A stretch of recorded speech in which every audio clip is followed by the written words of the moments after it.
Hello, everyone, and welcome to episode 6 of the Taylor Talks podcast. I'm your host, Ryan Taylor, and I'm delighted to say that I'm joined by someone who's done it all in English Rugby League, playing for clubs such as Wigan, Salford, Leigh, Widnes, and now currently in France with Toulouse. Delighted to say that Harrison Hansen is the next guest on the show. H, welcome to the show. Cheers, mate. How you doing? I'm good. I'm good. I'm all good. How is it over there in France with the lockdown? Obviously, it's all different to here in England. So, what's the main differences between France and England with how we've been coping? Oh, mate, it's been pretty relaxed here. Ever since the start. I mean, we finished. We stopped training everything in March, and I think the schools got locked down straight away. So the schools were off, and then everything got locked down, and then from then on, mate, it was just chill out in your house and stay in the house and only go outdoors if you need some necessities like food or pharmacy and stuff like that. But France pretty much had it down to a part really. Just you needed a piece of paper to take out every time you went out, and and if you got stopped, you just show it, and that was it. So it's been pretty relaxed, man. It's been good having the family here too. Spending time together and that, and I think the weather helped too. There was lots of sun too, so it was nice. Obviously, not the start to your Toulouse career that you would have wanted. How have you been coping with training and stuff? Obviously, it's different to being in contact with your teammates every week. So, what's the training regime been like with you at Toulouse? Yeah, obviously when we first knew that we were going to be locked down, our trainer he said, "Look, come to the gym and just get what you want." So boys just got a few dumbbells and some weights, bars and stuff. And look, I've got a garage, so empty garage. So I just chucked everything in there. And first probably 2 or 3 weeks, I was doing it by myself, and then probably had like a 4-week break, and then just probably the last sort of 2 or 3 weeks really. There's about a group of us, maybe about a group of 6 of us, just be meeting at one of the boys' houses and doing the weights outside. So, it helps with the weather. We can do it outside, and it's been good, mate. It's been nice to spend time with the family, and we're grateful for all that. But it's always itching to get back out, and need to keep that body in shape. And how's the language coming along? Have you been learning much French? Have you got it down now, the basics? It's not bad, mate. I'm not the worst, but no, I mean the club were giving us all the English boys. We used to have lessons once a week. I think we only had 3 or 4 lessons before lockdown. So we've just been trying to Google Translate a lot of things and going from there. But it is what it is. You learn the important phrases that you need, especially when you go to the shops and stuff like that. And you can get by with probably 2 or 3 sayings. So it's not too bad at the minute. So we'll go to the start of your career now. So your dad, obviously a rugby league player as well, played for Swinton and Salford. Was that always your career, a choice that you wanted to do as a professional sports rugby league player? I mean, I started rugby when I was 7. Obviously, my dad was at Salford at the time, and we lived in Swinton. My mum and dad still live in Swinton there. But yeah, Salford signed my dad back in 1990 from New Zealand, and I came over, and I don't even know. I don't remember how I got into it. I think my dad just took me to a Folly Lane. That was my amateur club in Swinton, and that's always been my amateur club until I joined Wigan when I was like 15 on the scholarship. So the club was great, mate. I always played a year above my age, so I think that helped. And I went from there, and that was really it, mate. I was just kept on playing, and then obviously when I started playing, like getting to 11, 12, 13, that's when you play like Lancashire and Yorkshire and games like that. And I was getting picked. I was actually fullback. I was fullback for about, when I played for Lancashire when I was 12, 13. I was fullback, and I always just get picked up the fullback. And as soon as I joined Wigan, I got shoved to the floors. I think I lost my pace. So I used to be fast. I used to be fast, really. But I joined Wigan, and then got put in the pack, and that's where I stayed ever since. And what are your memories of watching your dad play at the Willows at Salford? Is there any memories that stand out for you? All my memories of, I don't remember too much of the games. I've seen games, people have sent me clips of my dad playing, and I think I posted a clip on Facebook, sort of when Salford played Wigan. I think it was in '91 and '92, and they beat them twice in the week. But as me remembering my dad play, I just remember running around the Willows. And the Willows was a great ground, and especially inside the Willows after the games and stuff. Just remember running around with all the kids and running on the field and stuff like that. And, yeah, it was a great time back then. But as I got older, it's just always had that good connection with Salford. So how did the move to Wigan come about? Was there any other clubs that were interested watching you at Folly Lane, or was it always Wigan were the main club interested in your services? Yeah, I mean, look, obviously there was Salford, but at the time when I was playing, it was just, Salford were keen and sort of thing, but they never really came in and approached me or anything like that. I don't think the academy and stuff and the scholarships was where it needed to be at that time. So I knew it was there, but then I think I went to play the game against Wigan Warriors, I think. And someone told me, look, there's a Wigan there's a Wigan scout there. It's called Jacko, and I said, all right. So I don't think I had a pretty decent game, and he came up to me after the game, just said, look, Edge, pretty impressed with you and stuff like that. I'd like to invite you down to this Wigan scholarship. And from then at 15, joined the scholarship and went through all the scholarship, and then went through to the academy under 17s, and Dennis Bex was my coach then. We played in the under 17s, and we won the grand final of that year. So we had a really we had a successful team, but we had a lot of players that have moved on to other clubs now, but they were playing in that Wigan academy team. So I played with some really good players. And then from the under 17s, that's when I obviously signed professional when I was 18. So then it was first team from there. What were the facilities like at the academy at Wigan compared to obviously your Folly Lane? I'm guessing must have been a real eye opener for you seeing the changing standards from Folly Lane to the academy level. Yeah, I mean, it always is. I mean, Folly Lane, back then it was. I say we were in like a division. We're in the lower divisions, but they didn't have everything like the Haydocks and the Black Rooks, and they weren't as big as that. But we did what we did, what we had, and I always had like sort of Langworthy Reds. I always had them knocking on the door, trying to poach me from the Folly. But I just always stayed with Folly, man, and stayed loyal to them, and they've always been great to me. And it was just moving to academy and stuff. Scholarship was after that, so I used to go. I was going to college and stuff like that, and then getting on from college, and then walking up to the train station, jumping on a train to Wigan Wargate, and then walking from Wargate to the stadium. That was most nights, and I did that for a long time. And I didn't pass my driver's test till I was 19, so I was doing a lot of train journeys from Swinton and stuff like that. And then, the difference in just the difference in level in the surroundings. It was a huge difference. But Wigan had a great setup, and what they have now compared to what we had like then, it was still great compared to what a lot of teams had, what they didn't have. So Wigan were up there with the academy and the scholarships, and I had a really good time, and I learned a lot of things. So you mentioned you signed professional farms at Wigan. Do you remember your first team debut for a club and who it was against? Yeah, it was against in 2004 against Wakefield. I was at home.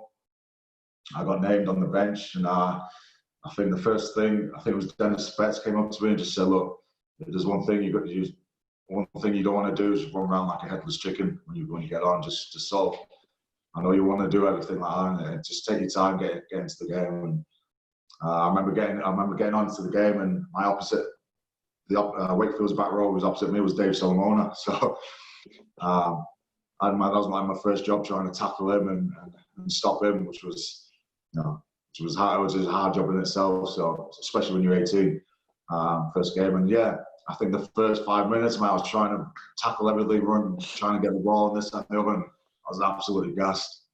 And I was like looking at the bench. I'd only been on about 5 minutes. I was thinking to myself, I've just done exactly what he said not to say, so not to do. that was my first game, and then I had a decent game, and the next week I thought I'm not going to get picked, and the coach decided to pick me against Salford. So I played again, and I scored. That's when I scored my first try. So, funnily enough, I scored my first try at the Willows. So yeah. What was that moment like for you as well? Obviously, your dad so connected with Salford. Yeah, because it was right where I scored. My dad was right in front of me with all his mates. So I think Adrian Lamb put a good kick through, and it's just bounced up perfect for me, and then boom, scored straight away, and that was my first try. And yeah, and to be at the Willows was you couldn't have wrote that really. So that was something special, and to do it in front of my dad, and his mates were standing in front of me, and I just give him a little thumbs up, and yeah, and then because I scored, I played a decent game there, and then next week he picked me against Bradford. And obviously Bradford at the time then, they had Joe Wagner, Anderson, they had Peacock, man, they had every ginormous person, like Van Cole, they had every ginormous person you could have on the team. And I was just looking, I was looking at them in the warm-ups going, hell, man, how am I going to play in this? But it was that tight of a game and that close of a game that I only got put on probably the last 5 minutes, I think. And I remember the coach coming up to me and he said, I'll put you on here, but whatever you do, don't get injured. But the first tackle, I ran up to them, I've gone for the first tackle.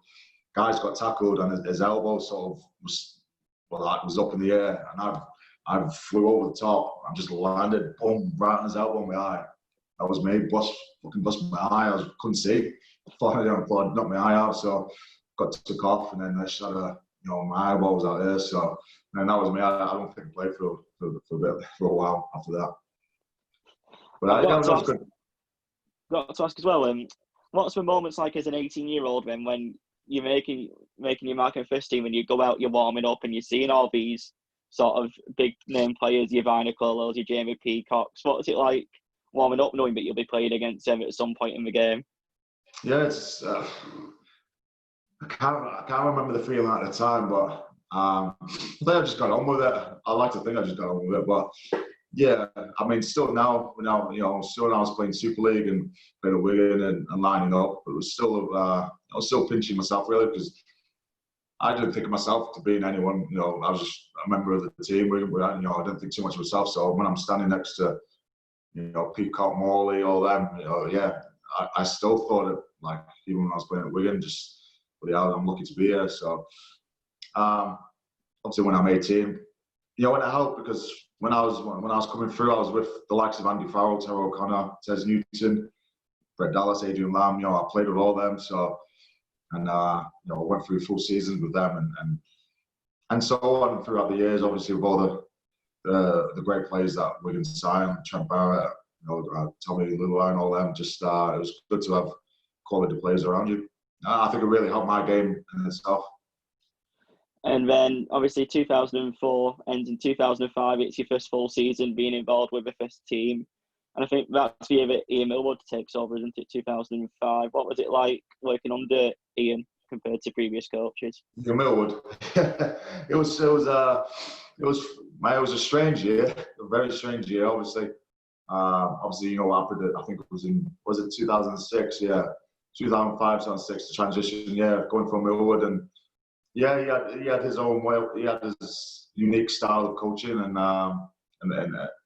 the way he used to present things, and sort of how he treated players was a bit different to how what we previously had. But you soon adapt, and but yeah, obviously coming to that 2016 time, we had a quality team, but just there's something missing, and obviously we were losing every game, and I remember the one time we played St Helens, we got beat 70-0. I was like, that was that was horrible, and that was at St Helens, and I remember seeing Saints fans holding up signs saying, "Well, job done, Millwood.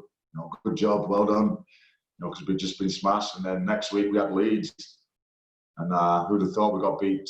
I think we got beat 75-0 at St Helens, and then we played Leeds the week after and got beat 70-0. So it was one or the other, but that wasn't a nice time. I think Millwall was trying to bring in different players to see, and we had players there that we could have done really well, but it just wasn't happening. And whether it was down to whether it was down to the coaching staff or whatever, we had a good coaching staff, but it just wasn't clicking. And then obviously that's when we brought. It was time for change, and we brought Nobby in, and I think Nobby brought Stu Fielding with him, and the rest from there. And obviously, Nobby brought some defensive tactics in and his coaching style, and I think that's what we lacked those couple of years. And then our defence stiffened up, and we started winning, and then we started winning again, and then we finally got out of that relegation position. So that was a mad couple of years. I was ahead to never experienced that before, really. So. No, it was good. It was good for it was good fun, but as a young dude, but I don't want that again. And I was speaking to Mickey Aim about, obviously Mickey was part of that team at Wigan as well in 2006, and I think he said at the start it just felt like results weren't clicking, and then obviously once the team starts losing, it's hard, isn't it, to get out of that rut and start winning games, and you feel it's going against you, don't it, when you start losing close games. And did you find that as well when you start losing games closer, but the confidence is just gone from a team? Yeah, it does, mate. It is confidence, and a lot of it is you start getting into a lot of bad habits, and even though you discuss them after games, and you say, "Boys, look, that's not right. We should be doing this. Should be doing that." You're in that much of a rut, and it's easy just to keep falling into the bad habits, and then over a long time, it dominoes effect, and it just spreads. And no matter who you've got on the team, just things don't work. So inevitably it was down to a decision that Maurice Lindsay had to do, and sort of change. When it's not working, then you've got to look at the coach and try and replace things there. And I think at the time, obviously, he did a good job in getting Brian Ogle across. He did make a massive difference. Obviously, from the results when he started, we got out of the bottom. I think it was the best decision at the time. And I've got to ask about a player that Mickey mentioned as well, Michael Dobson. How influential was he to be upturning Wigan's form as well? Because everyone said he was a cracking player at Wigan at that point. Yeah, it was huge, mate, because he was doing so well at Catalans.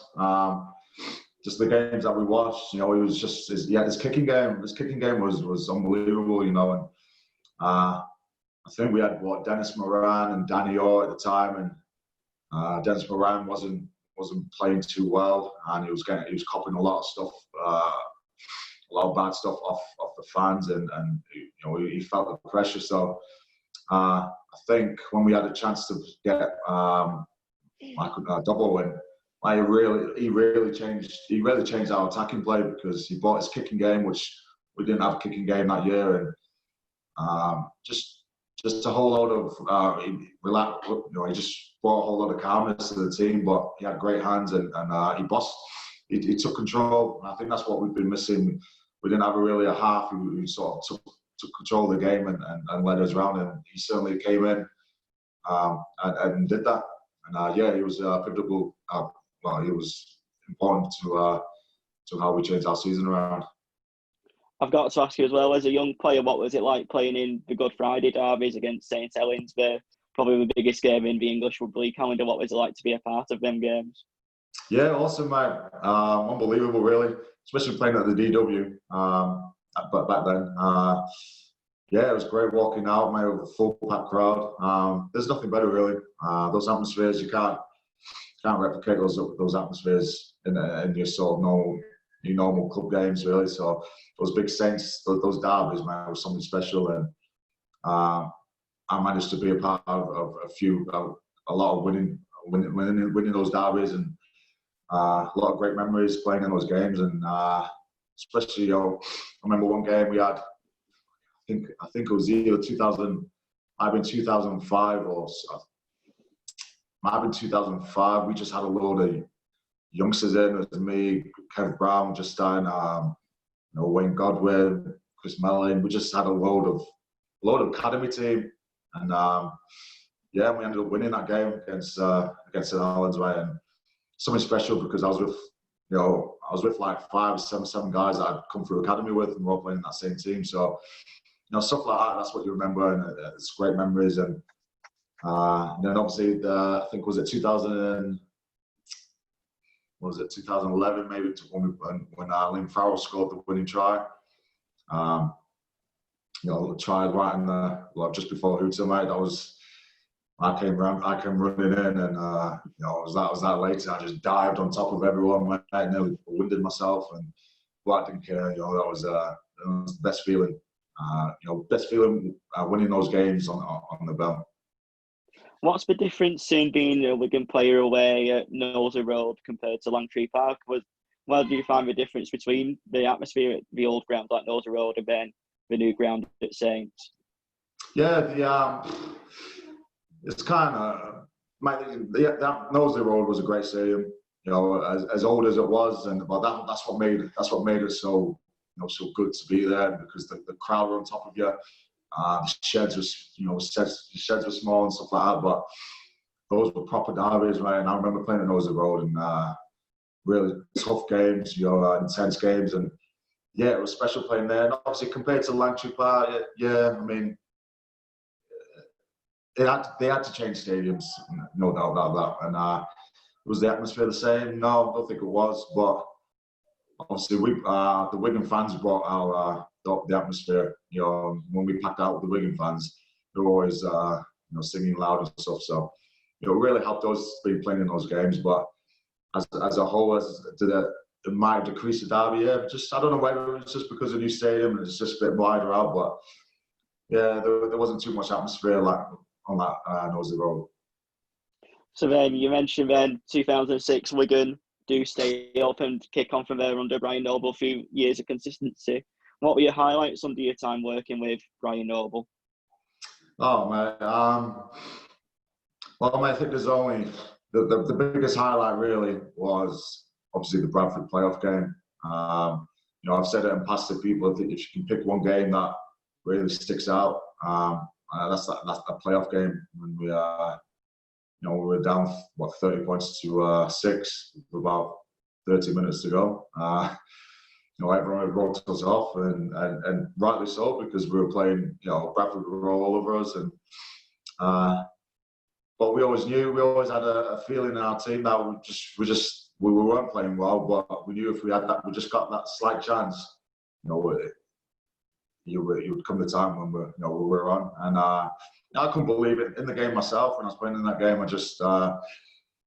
I couldn't believe it myself. I think we scored, and then there was no atmosphere. We scored, and it was like, hey, whatever.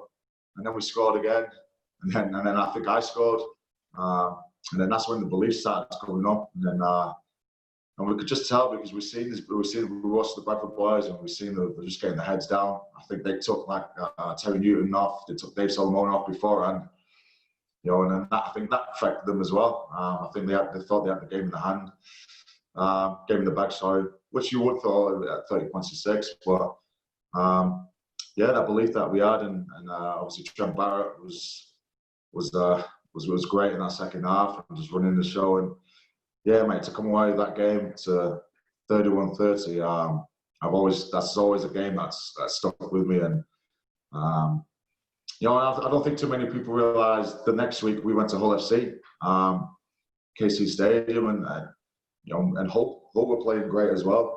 They were a tough team, and I think we went there and we beat them as well. I don't think it's not been shown too much about that. I mean, you can't top that, the Bradford game, really, but the next game the next playoff game against Hull, mate, that was a huge game, and we ended up winning that as well. So some great memories about them, but those are the two that stick out.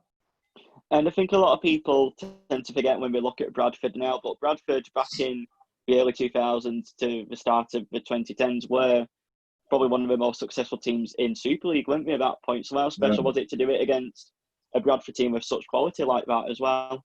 Yeah, of course, mate. But then it's unheard of, really. You don't do that type of thing to the Bradford teams. But yeah, the team that they had a lot of stars playing. Harrison Hansen, all them.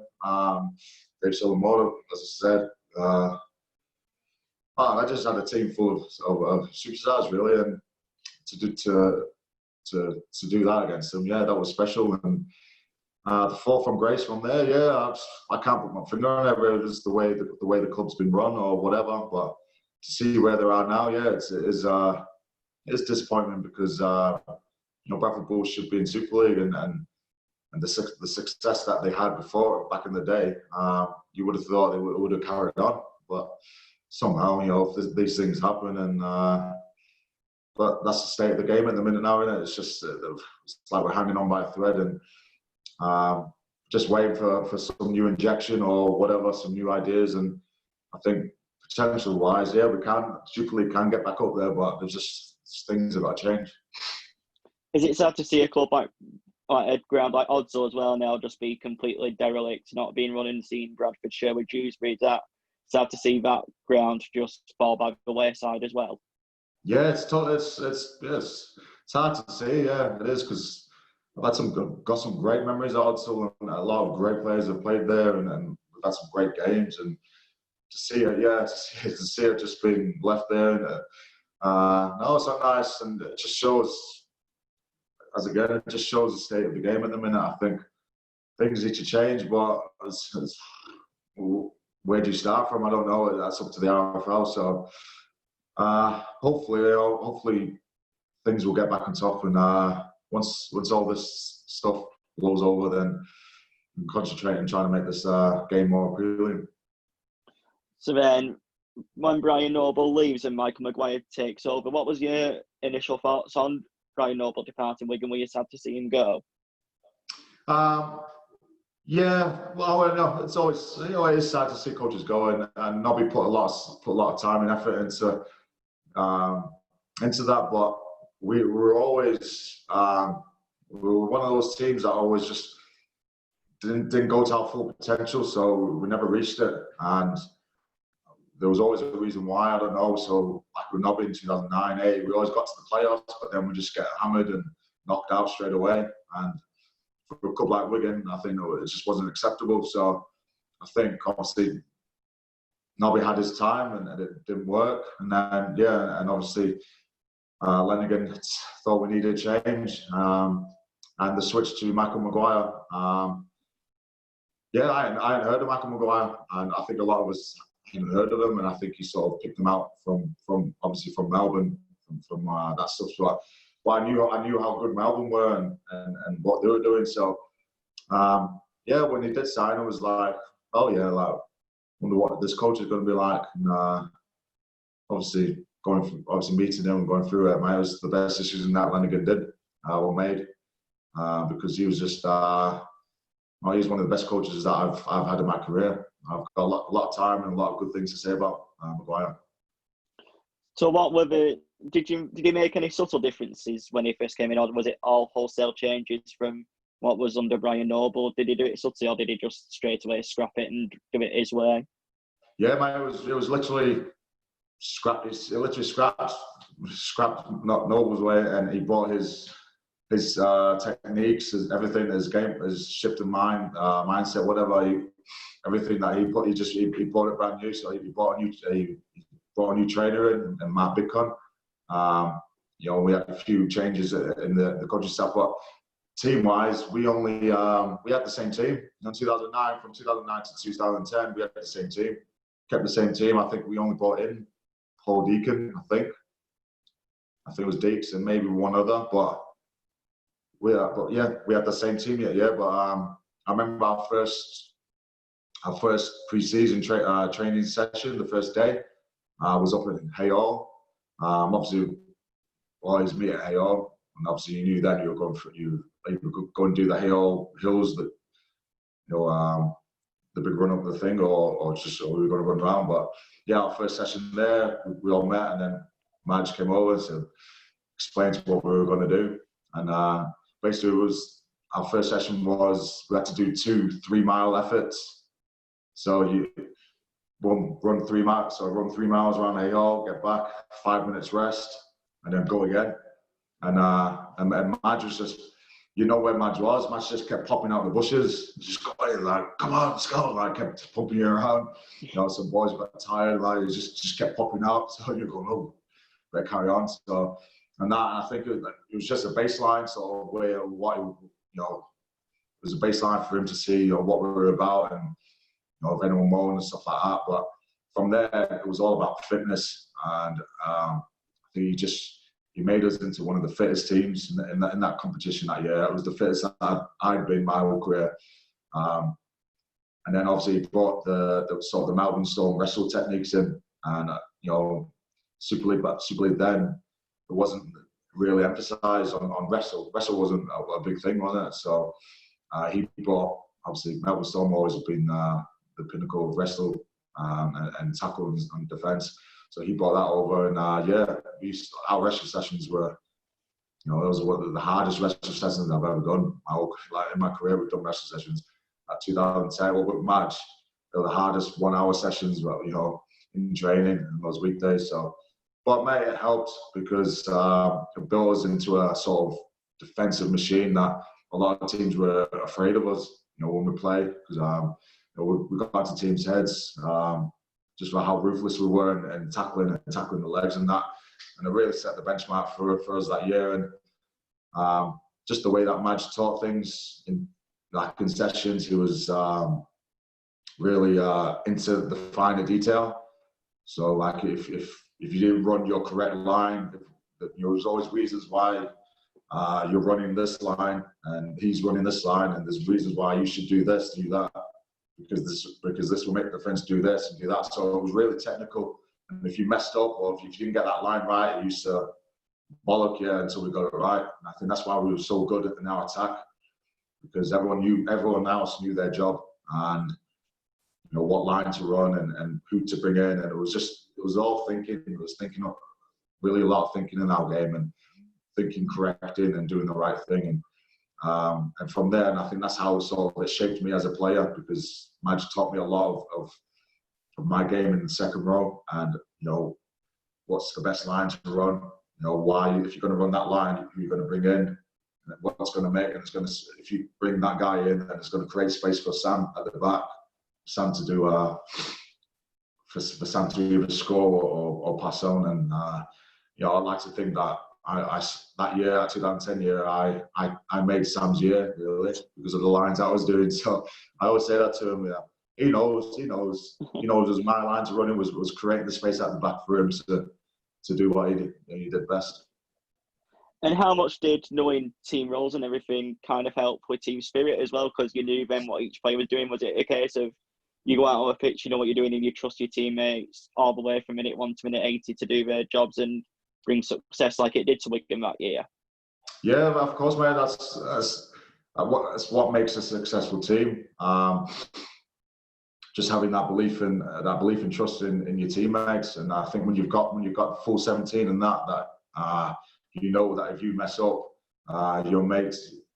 I don't know, if I mess up in the middle, I know Lockers has got my back, and that was always the case. And that's what he instilled honesty in that team. And, you know, in reviews and stuff, when we have reviews after games, we used to critique ourselves and players. So, you know, he used to ask us, you know, stand up, sit down. If you thought you lived up to the Wigan motto and had a good game, and you know, get a lot of players stand up if you didn't, you know, if you didn't like it, like if you didn't think you had a good game, whatever. And so we all used to stand up, and then Madge used to ask us like, H, so why didn't you live up to the Wigan thing? And then I just used to go, well, I didn't do this, I did this, I could have done this better. You know, I did this in the game, which led to this. You know, and I was angry with myself. And then I used to go ask the players and go, like, lads, is H right? Or does someone need to add to H? And then boys just go, H, well, yeah, you could have done this, but this would have helped that, or this would have caused this. We're all right, sweet. And then he says, look, you should put on ourselves and be accountable and ask us, like, H, what are you going to fix for next week in training? And then I'll go, well, I'm going to do this in training, and go, right, sit down. So, you know, we're a really close team, and that's what made it. And I think that went along the way to sort of getting us to finally win that first grand final that we've been trying to reach for years. And you mentioned Sam Tompkins then as well burst onto the scene. It felt like from start of 2010. Was there any kind of rumblings in the academy about Sam before he came into first team level? Did you know much about him before he made that step up from reserve to first team level? Yeah, I mean, further on more towards the 2010, before that 2009. Yeah, we do. We were hearing about him, but back then he was really skinny, small, and he was a halfback. But we knew he had some good skills and stuff. And that year in 2010, we'll think Amos Roberts. Amos Roberts was our fullback, and start of the year, mate, he was unbelievable. He was untouchable. Really, he was scoring some awesome tries, unbelievable tries, and he was scoring for fun. And I think 2, 3, 4 games he kept on scoring, and he was playing well. And I think the game against Wakefield, he played, and he got injured. He scored, and he got injured. He got tackled against the post, and done his leg, done his knee, and I think Sam was playing sort of 6 a few times before then. And then so Amos got injured, and then Madge spoke to Sam, put him to fullback, and obviously the rest is history from there. I think that's where Sam excelled. The way that Madge taught, sort of coached us, put a lot of time and thing towards Sam, and it all opened up, and then and obviously from then on, mate, he just excelled every year. And, but yeah, as I said as I keep saying to him, I think I made him that year because me and Tommy, Tommy was my halfback and I was a second rower, and Tommy I always used to sock him in, and Tommy just hit the back, and Sam scored every time. So if you ask Sam, he just make sure he thanks me. And then 2010, Wigan finished top of the league for the first time in 10 years as well. And what was the feeling, first of all, like to finish top of the league and get your hands on a league leader shield for the first time? It was special. Obviously, it was because it was the first time I'd done that. It was the first time in my career, and I think it was for a lot of the boys. It was their first time. So to be top of the Super League after at the end of the rounds, that's a massive achievement in itself. I think we're just on fire. We were on fire. Madge kept us grounded. It was every game at a time, and when it came to those playoffs, we were that confident because I think we had a really good mindset. We were mentally strong. That's through the training that we've done with Madge and instilled in us. I think we ended up losing. I think we lost the first game against Leeds. I think, and then that sent Leeds straight to the semi-final because so we'd finished top and got the shield, and then we played Leeds in the first round, and they beat us. I think a few of us were, what's happened here? It's not part of the plan, but yeah. And then the next week we ended up playing Hokiar, and we absolutely thrashed them. And then I think we come back to Leeds, I think it was back at Leeds. From what I remember, it's vaguely, but then the second year, and then the semi-final was Headingley, and we were that pumped and we were that focused that they weren't gonna beat us again, and we won that game, right? And the elation from that, just realising that we're going to Old Trafford, mate, that was special. And then obviously when it came to the game against St Helens, no better game against Wigan Saints, derby game again. I think we scored 3 tries in quick succession and just blew Saints out of the water in that first half. But we were on that much of a roll. We weren't getting beaten that game. No matter what, even if they scored and came back, I think it was written because we weren't losing that game. What was the feeling like then when you go out to warm up at Old Trafford and you start seeing the swarms of the crowds coming in, and by the time you're walking out for kick-off, there's over 70,000 people there? Just describe that feeling, if you can, of walking out at Old Trafford. It's the best feeling you can have, really. In my career, it's the best feeling. Up to now, it's the best feeling that I've ever had. before, obviously, I'd never been to Old Trafford even just to watch a final, because I just didn't really want to, I couldn't be asked going at times. I was just watching on telly and stuff like that before. So yeah, to walk out the tunnel just as you come out to warm up, and then it was just, yeah, it was an awesome feeling. It was surreal being there, and then warming up and all that. And then, mate, the best is when we come out of the sheds, and we're just down, we're all lining up in the tunnel. I remember, I think Saints were waiting for us, and then Matt just said his piece and Wayne and stuff, and yeah, we just we were that focused, and now we come out and just struck, like, just waiting down, and you could just hear that atmosphere bubbling away. And then it's surreal, because it's only until you walk out the tunnel that it just hits you like a ton of bricks. Obviously the fireworks go off, but it's like walking into like a brick wall of bloody just loud, and compared to sort of, say, Wembley. Wembley's great because you're playing at Wembley, but for the atmosphere, nothing beats Old Trafford, just because they're all on top of you, and then obviously the feeling when you win, you can't beat it really. And that's what I've said to people in the past. It's just, there's no better feeling than playing and winning at Old Trafford. Does the fact as well, Old Trafford winning the league, mean that all the time you were up hills at A Hall, or the hard times you had to dig in throughout the season, it pays off whether you lifting that trophy? And does that make it even more special as well? Yeah, of course, it certainly does, because just all the hard work that we put into that year, that was the hardest pre-season I'd ever done up to then. And all that work is just worthwhile, and you realise how much you needed that sort of, you realise how much important pre-seasons are, really. Just getting the teams mentally right and physically right, it plays a major part. But also, it's just being that consistent, and I think that's what helped us, being consistently good over that course of that season. It was just, could come to the end of it. That's what you want at the end. Do all that hard work, win everything, and then win the GF at the end. That's the icing on the cake. And I'm guessing the party afterwards was a messy one, wasn't it, for you and the boys as well? Knowing that you quiet, mate. No, of course, mate. That's what you live. That's why you play the game, to be successful, to win the grand finals or win cups, and then the party afterwards. That's what's playing about. That's what's playing sport and everything. That's the best thing. And the few days that we had together with the boys and the fans, going back to Wigan, it's unbelievable, mate.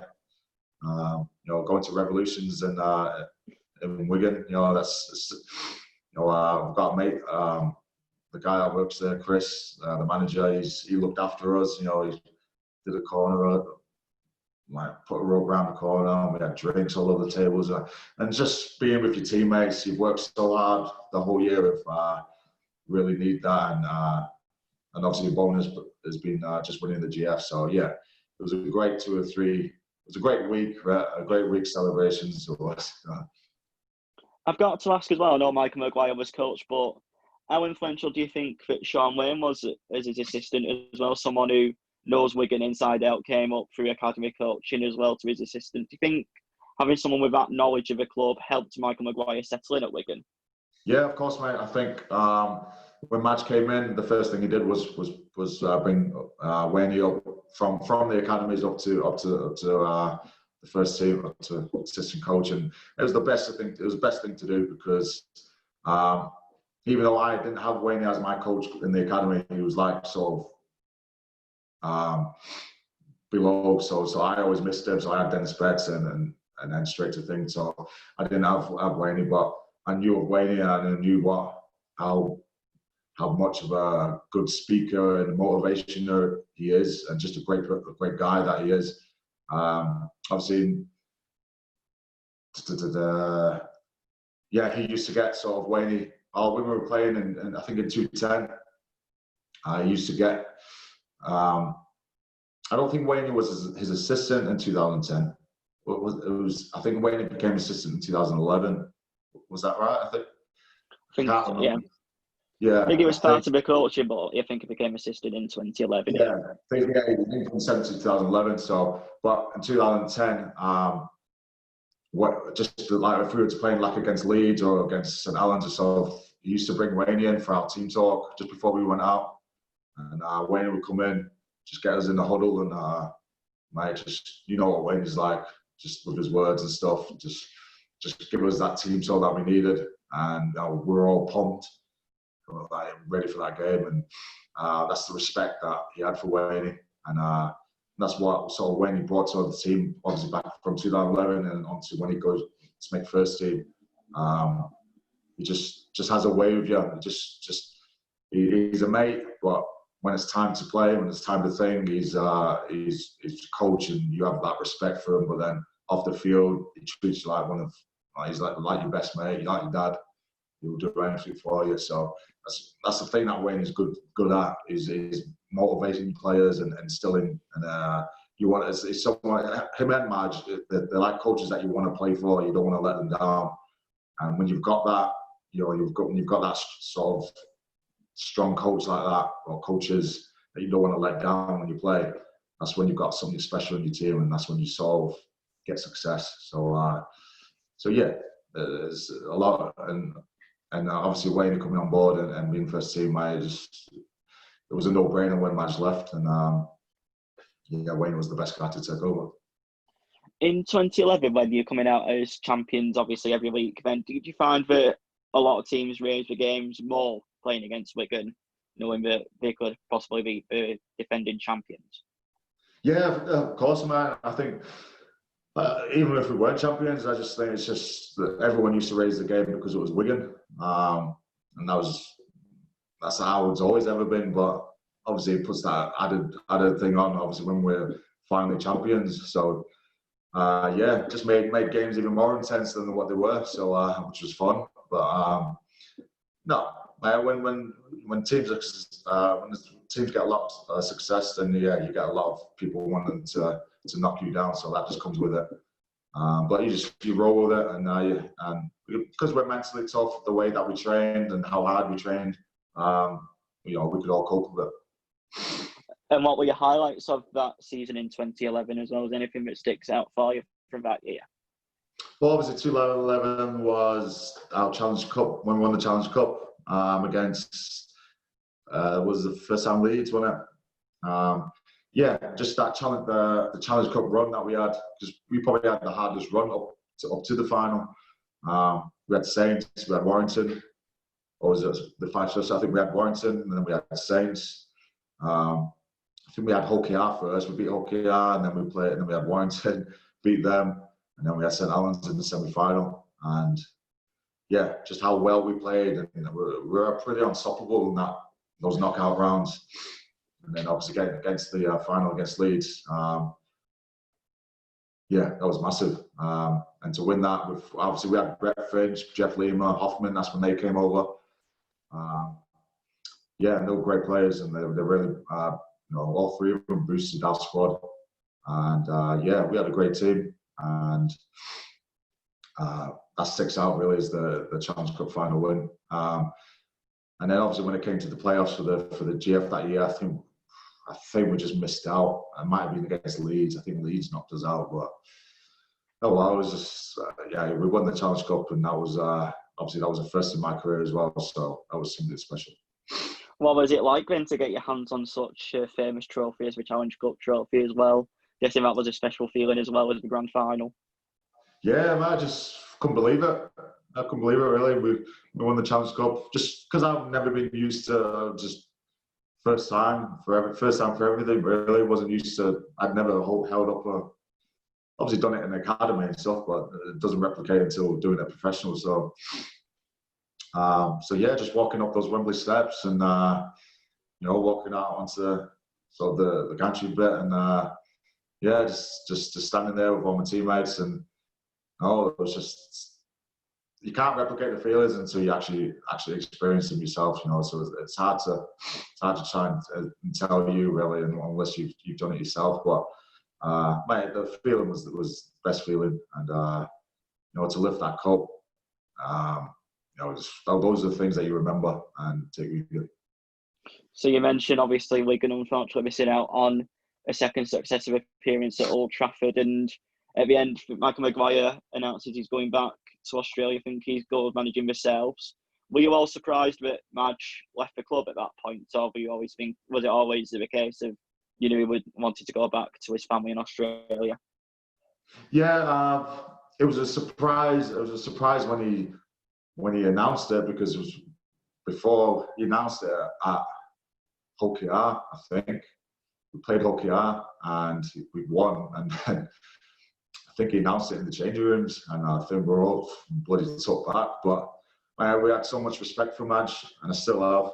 And as I said, I regard him as sort of the coach, him and Wayne, but it started with Madge, just sort of moulding me into the player that I then on became. As I got older, sort of, I knew I had not a lot of stuff, what was right, what was wrong, and gave me a lot of confidence to sort of help other players and stuff, and that's what Madge instilled in me. So, and Wayne too, obviously, when he took over. So,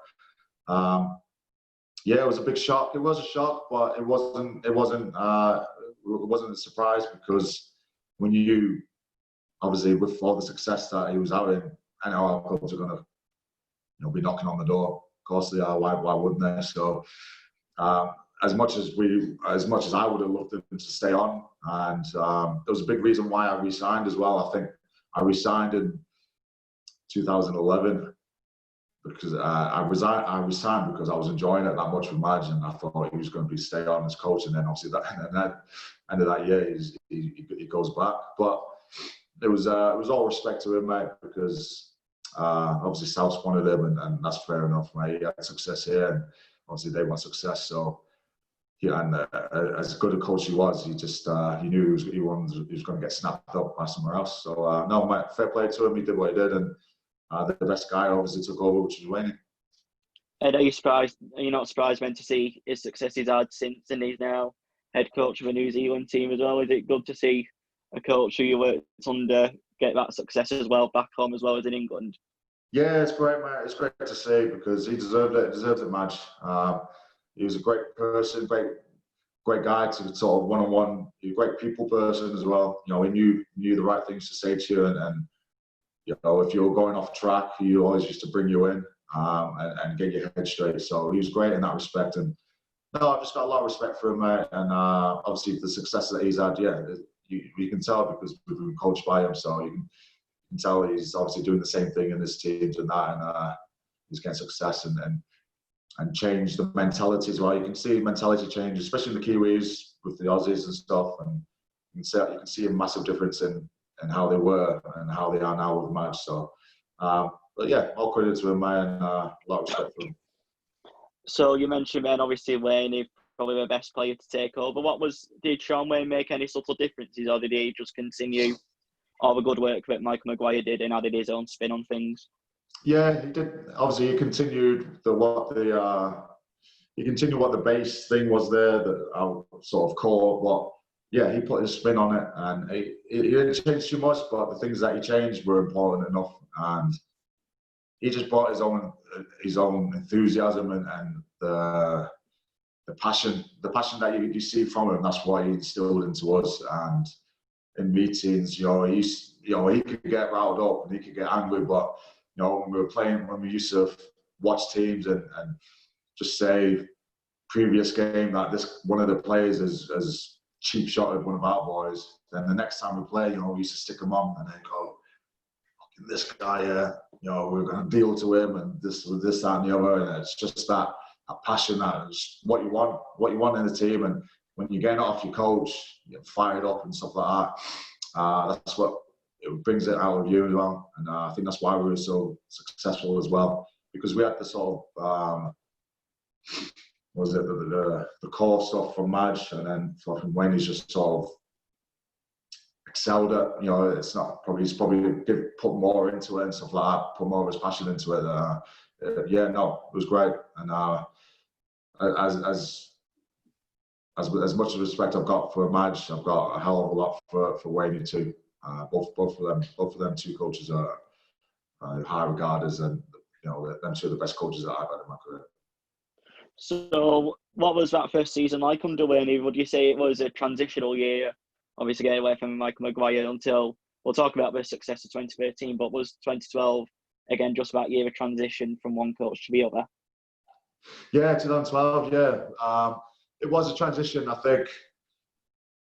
I mean, obviously we didn't win anything that year, but I think it was just a build. It was just a build up, really. I think Wayne was just needed to stamp his mark on, and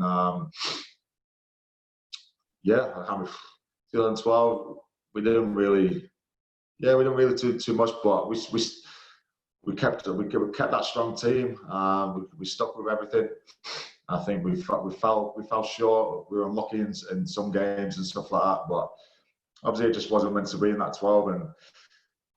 And might come obviously the next year, the pre-season, the stuff, everything. I think it was just I think that's all it was, a transition year, and it was always building up for something special. And then 2013 comes along. This will end up being your last season at the Wigan club, but you do go out on a high with a grand final win against Warrington Wolves. I'm guessing, obviously, another proud moment for yourself in your career in your last Wigan match as well. Yeah, of course, mate. Well, look, I didn't know at the time it was going to be my last match in the Wigan colours. I still had another year left on my contract at Wigan. But yeah, obviously we did the double, didn't we? We beat Hull FC at Wembley, and obviously generally like you win at Wembley, then teams tend to fall down, and that's their season really. That's good enough, and you don't make the good GF because you're knackered because you played too many games. But no, we won that we won the Challenge Cup, and and then nothing changed for us. We just carried on. It was just like we won that, and then our focus is back on the Super League, and it's a credit to how that showed how well of a great team that we had, but just how much we were willing to work hard for each other, and Wayne keeping us grounded, and sort of going all the way to getting to Old Trafford again, and obviously when we won that, it was it's just unbelievable to win it again and to do the double. It was unbelievable, mate. It was so special, and I loved it there, mate. I really did, and unbeknownst to me, I didn't know that was going to be my last game, but obviously things happened after that, and it is what it is.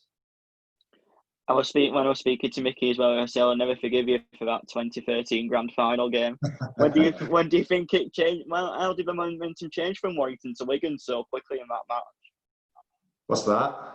I said, how did the momentum change so quickly from Warrington to Wigan in that match? So you were behind for periods, then clicked and then changed. Yeah, that's right, mate. I think they did to us what we did to Saints in 2010. They scored like 3 tries in quick succession, and we were blown away. They were literally blowing us away. And obviously, from if you're a fan, you see that, you think, well, this game's done. This game's over now. But it never felt like that as a team and as playing in the game. We were knackered. Like when they scored, I think Ben Westwood scored the 3rd try. We were out on our feet. We were knackered. We were this, that, but none of us moaned. There was not one player that moaned or kicked off or anything like that, because we still quietly knew that we had something. We hadn't had the ball. We hadn't had the ball, or we hadn't had a chance to attack properly, and we all knew that, look, we get our chance, we're going to take it. And obviously things happened in games. Obviously, when Monahan got knocked out off Paddy's hip, I think that changed the sort of dynamics there. And then that's when the first opportunity we got right before half time. We got the scrum right on there on the 10 metres out, and first tackle in, and then second we put on our play and we score. And that was just the little sort of start, the ignition really that we needed. And then we go into half time, and Wayne he weren't going mad. He was just kept us level, said, boys, we've got this. We've got this. You know, we hadn't had a chance. That's what we needed. And that's all we needed. It is all we needed. And obviously in the second half, obviously there was a tackle that I was involved in, which sort of Stephen Rashford got injured on it, and you know, and people say it was a cannonball and stuff like that, but it was just it was an awkward tackle where it was a freak of a tackle, really. It just wasn't intentional or anything to injure him or stuff like that, but it was just the way I tackled him, and then one of the boys went the other way, and we saw he got his leg caught, and that was it. And then the Rashford got sent off. He got stretched off. So now they're down a winger, down a fullback. They've just got to, you know, they've got to mix and switch their team around. So, you know, they had like Chris Riley at fullback, you know, there was just players all over the place, and then you had your forwards like Mozza and Carvel. They were now to play longer minutes in that second half, and I think all that just ate away at them, and they just got tired, and yeah, we got a second leg and just build on, and that's how that momentum changed. I think things happen in games, but we create our own luck and stuff like that, but other things, yeah. They had to switch their team around. I think that really hindered their team, and then yeah, we just grew that leg and ended up scoring those tries that we scored in the second half. For yourself, which grand final win do you cherish more, the one in 2010 or the one in 2013? Yeah, it's a tough one that way. I'll probably say 210. Because just being a accumulation of always being the nearly team, you know what I mean? Especially when I was from there 2004, 5, 6, 7, 8, that, you know, all those years just being the nearly team and getting knocked out and not living up to our full potential. And I think for us to win it that first year, and to win it in 210 after all those years, man, that really hit me there, and it was really special. Obviously, that 13 to come back from 2013 to come back from the deficit that we were against a good, massive Warrington team, that was special as well. But I think it's just the first grand final of my career to win, to get there and win it, and finally win it after all those years. That's probably the best one. I've got to ask, just before we go on about Salford as well, just another about Shaun Wane. As someone I know watching you play throughout your career, someone who prides himself on defence, how important was it to have someone like Shaun Wane, who, again, as a coach, prides himself on defence as well? Was that something that he installed in you as well? Yeah, mate, massive. He was massive on defence, and I won't go into it, but you know, he really got you up for defending and ripping into players and stuff, and and when you see him on telly, the way he speaks and the passion that he shows, that's exactly what he put into us. And you want to play for someone like that, you know what I mean? And it's no surprise that they've got him as the England coach now. And you know, man, I think he will make a huge difference to England set up, and that. You know, he's a massive boost for that and a massive coup. So yeah, he's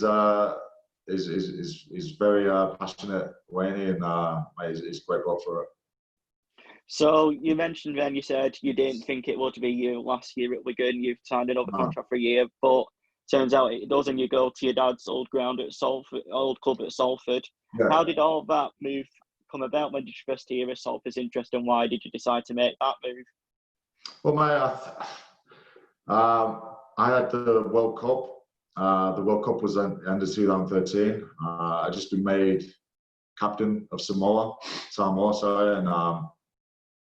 and yeah, so I played in that, and then we had I think in that time period, that's when Mal Wan took over Salford, and I think I got a phone call off him a few times, and you just want him to know, you know, what's happening there. I really want to bring you back home to Salford, and this, that, and the other. And I think playing in Samoa, there was Tony Pulatua. He just signed for Salford, so I was with him, and we're just chatting along. And the more I spoke to him, and the more I heard that how many more players were signing for Salford, and all this revolution was starting. Um, so I just I took notice really, and then when it came down to when I was told and was telling Wigan and that, I think I won't go into it, but there was a lot of it to do with just we weren't agreeing on contract extensions and stuff. So I didn't agree on contract extensions that I was getting offered off Wigan, and then Marwan came in and offered me, just offered me money that's like I've got to think, it got to the point where I've got to think of my family, and I've got my family, I've got my kids, I've got to think of my future. And at that time, as much as I would love to stay at Wigan and see out my career, I would have loved that, but we just didn't see eye to eye on contract offers, and that's when it broke down. And Salford obviously came in, and it was a good enough contract that I couldn't turn down. So. And that was basically why I moved. Oh, that was a big reason why I moved. Obviously, going back to Salford, Marwan, this new revolution, that was something exciting. I was excited about, to start this new chapter in Salford's life, to resurrect this, that, and the other. But yeah, a lot of it was contractual talks broke down with Wigan, and Marwan came in, and I had to look after. And a lot of it was I've got to look after my family and my future and stuff like that, and that's what happened. That's why I moved. Just before we mention the time at Salford, you just brought up being captain of Samoa for the 2013 World Cup over here in England and the UK. It was at that time. How special of a moment was that to captain your country in a World Cup? Yeah, it was massive, mate, because I got picked. I've been picked for Samoa probably 6 years previous. I played in like the World Cup in 2008 in Australia. I played in that, and it's always special to get picked for sort of the country where sort of my great grandparents are from, and like my dad's side, or my mum and my dad's side of half Samoan and stuff. So it's always special to play for your country like that, from a country like that, and to be made captain, that was even more special, especially when I've got you got these NRL players coming over. I've all got the Kiwi Aussie accent, and there's me with my old Pommy accent that I've got growing up. So when I used to talk and that, I was like trying to understand me, when I was talking. So it was funny, but mate, it's always like a family when you play for Samoa and stuff like that, and it was great. It's like playing in a real good family and good team. So that was special, mate. And but. Our first warm-up game, I think we played against England Knights. So just before the first game of the World Cup against the Kiwis, we played against England Knights the week before, and I got injured. Did my lateral ligament, and that was me for the World Cup. Didn't play, so I stuck with the coaching staff and that, and obviously and helped them a lot. But yeah, it was pretty good as a personal level. And I've got to ask as well about something that's been making rounds on social media about making a comeback, which is the Exiles. A lot of players are for it. Is that something you'd like to see come back, and what's your memories of England against the Exiles? Yeah, mate, I think when you look at the players that the team that Super League have brought now, and the team and the players that we're going to have in Super League from obviously next year, why it's a no-brainer. I think why wouldn't you? You're not going to get a tougher test against anyone else over this side of the world than against the players that are playing in Super League. Man, there's that many quality players that we've got now that you'd be stupid not to play against them, and it'd be a great test for the England boys to play against as well, because it'll get them ready, because it'll be a high intensity game. So yeah, it's absolutely no brainer, and there's no reason why this shouldn't go ahead. But yeah, just through. I played in Exiles. I can't remember. It was 2000, I believe. I think it was 2011. I think it was 2011, maybe. Yeah. Well, I played in Exiles then, and man, it's great because you're with new players, and you're in that team, another team environment than your club side, and you just come together again, and then it's like a week or 2 weeks you're together, Mate, it's great. It's great fun. It's great being around new lads and building new relationships and obviously meeting new coaches and stuff like that. And the whole week is a great fun week. And at the end, obviously, you play the game. So from my involvement, yeah, I really enjoyed it, and I thought it was really beneficial. And I think, but we didn't have the caliber of players that we've got now, or that Super League that we've got now. So I think it'll be stupid not to do it, mate. And I think we'll get a lot out of it. So we touched now on your time at Salford. They've changed grounds, obviously, from the Willows to what is now the AJ Bell Stadium. What was your thoughts on seeing that new ground at Salford when you go in to train them? Yeah, it was great, mate. It was a great stadium. It still is. Just under the M62 motorway, it was great, mate, and it was a great playing surface, everything, and yeah, it was a great time to be there at Salford, just with everything that was going on. No, we had fun. Our pre-season trip away. We usually go to like Lanzarote or just somewhere in Spain for a week. We went to South Africa for 2 weeks. We went to just near the Kruger National Park, the wildlife park. So, we went there, and mate, it was just 2 weeks away in South Africa, just with all the boys and building that, because we're a new team. Basically, we're handpicked, new team. We had to get to know each other and stuff like that. So it was good being away. I mean, 2 weeks away. It was a bit long, but no, it was good fun, man. It was an eventful year that year, the new year, and I think potential-wise, what the players that we had on paper, we should have done better than what we actually did.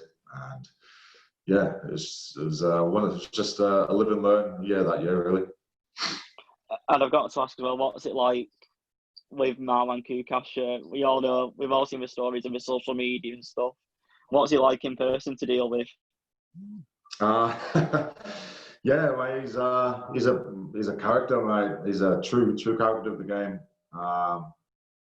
Yeah, he was new to it. He was obviously new to rugby league and new to sort of just getting used to how things worked in rugby, and how to deal with things and how to the right and wrong ways of doing stuff. And I think he was just learning along the way. But there was hiccups, but that was just him. The character that he is. He was a full-on character, and he didn't care what he said or what he did.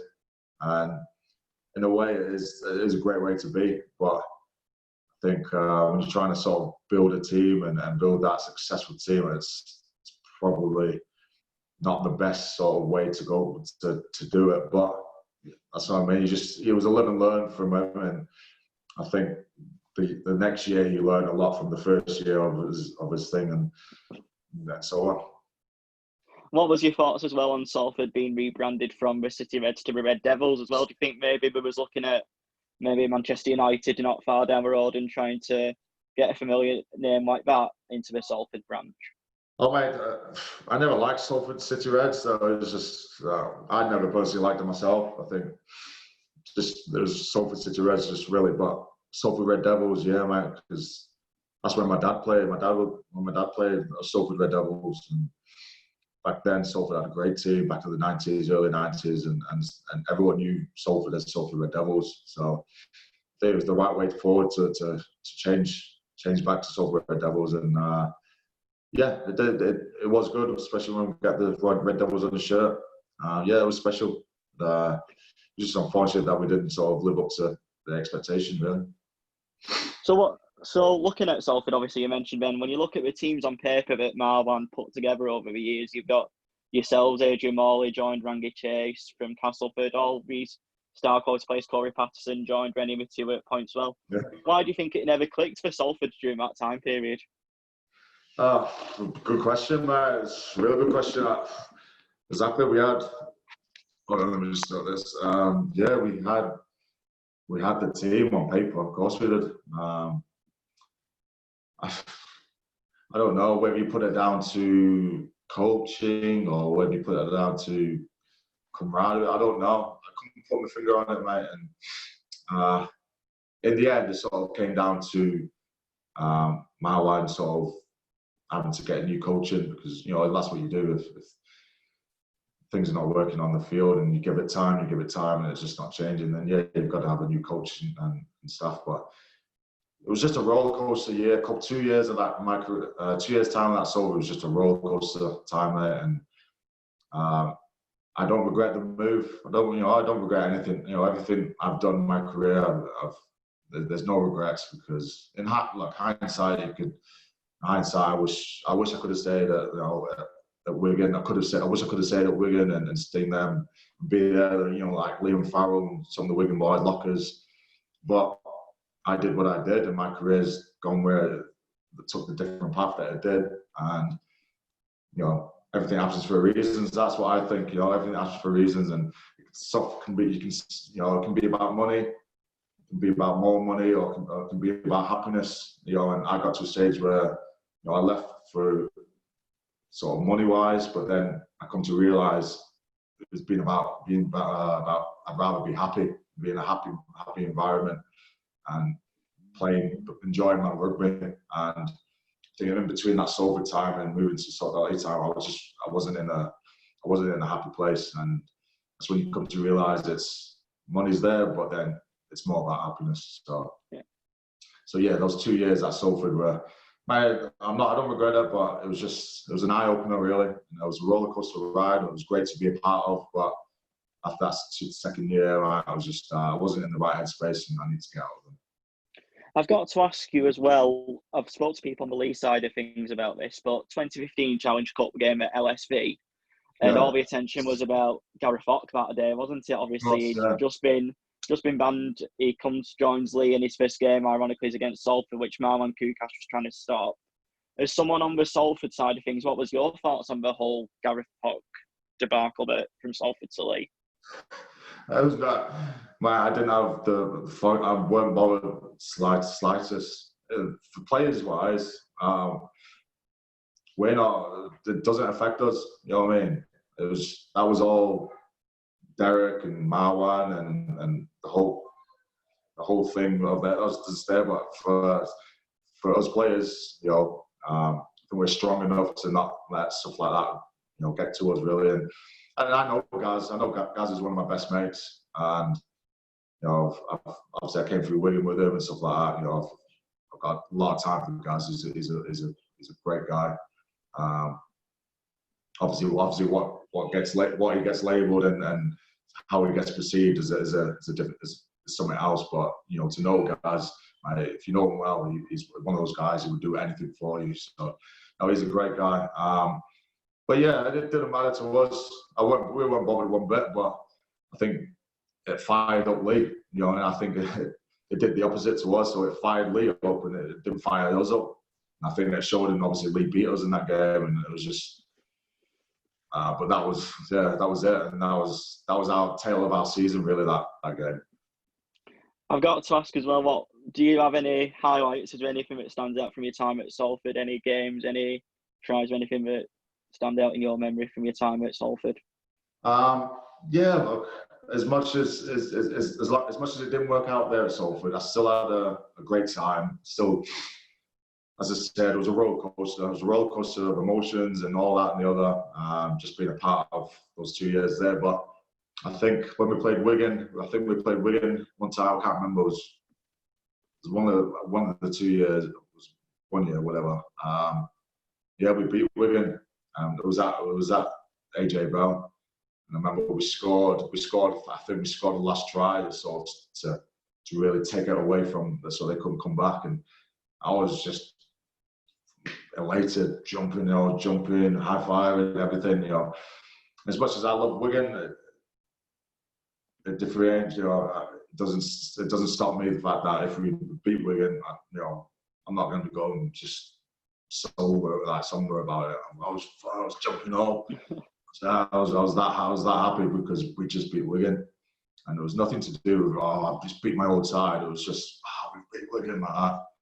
And then after the game, I'm talking to all the staff and all this and the other. That's the best thing about rugby. That no matter if you've had you had a lot to do with one team, and then you next year you go beat them, you score a try against them. It's just you enjoy the moment at that time, and then after the game you reminisce and you see all your mates again. So it was good.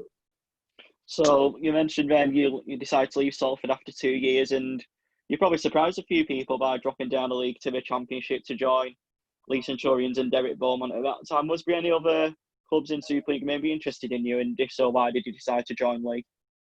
Yeah, well, mate, while I was at Salford, I just moved.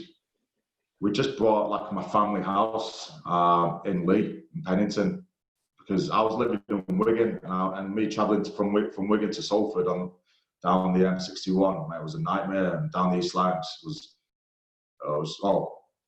down the 61 was just a nightmare. Every morning, just stuck in traffic. So we said, look, let's move to my wife. She's from Astley, and obviously one of my best mates lives in Leigh. Neil Bassett.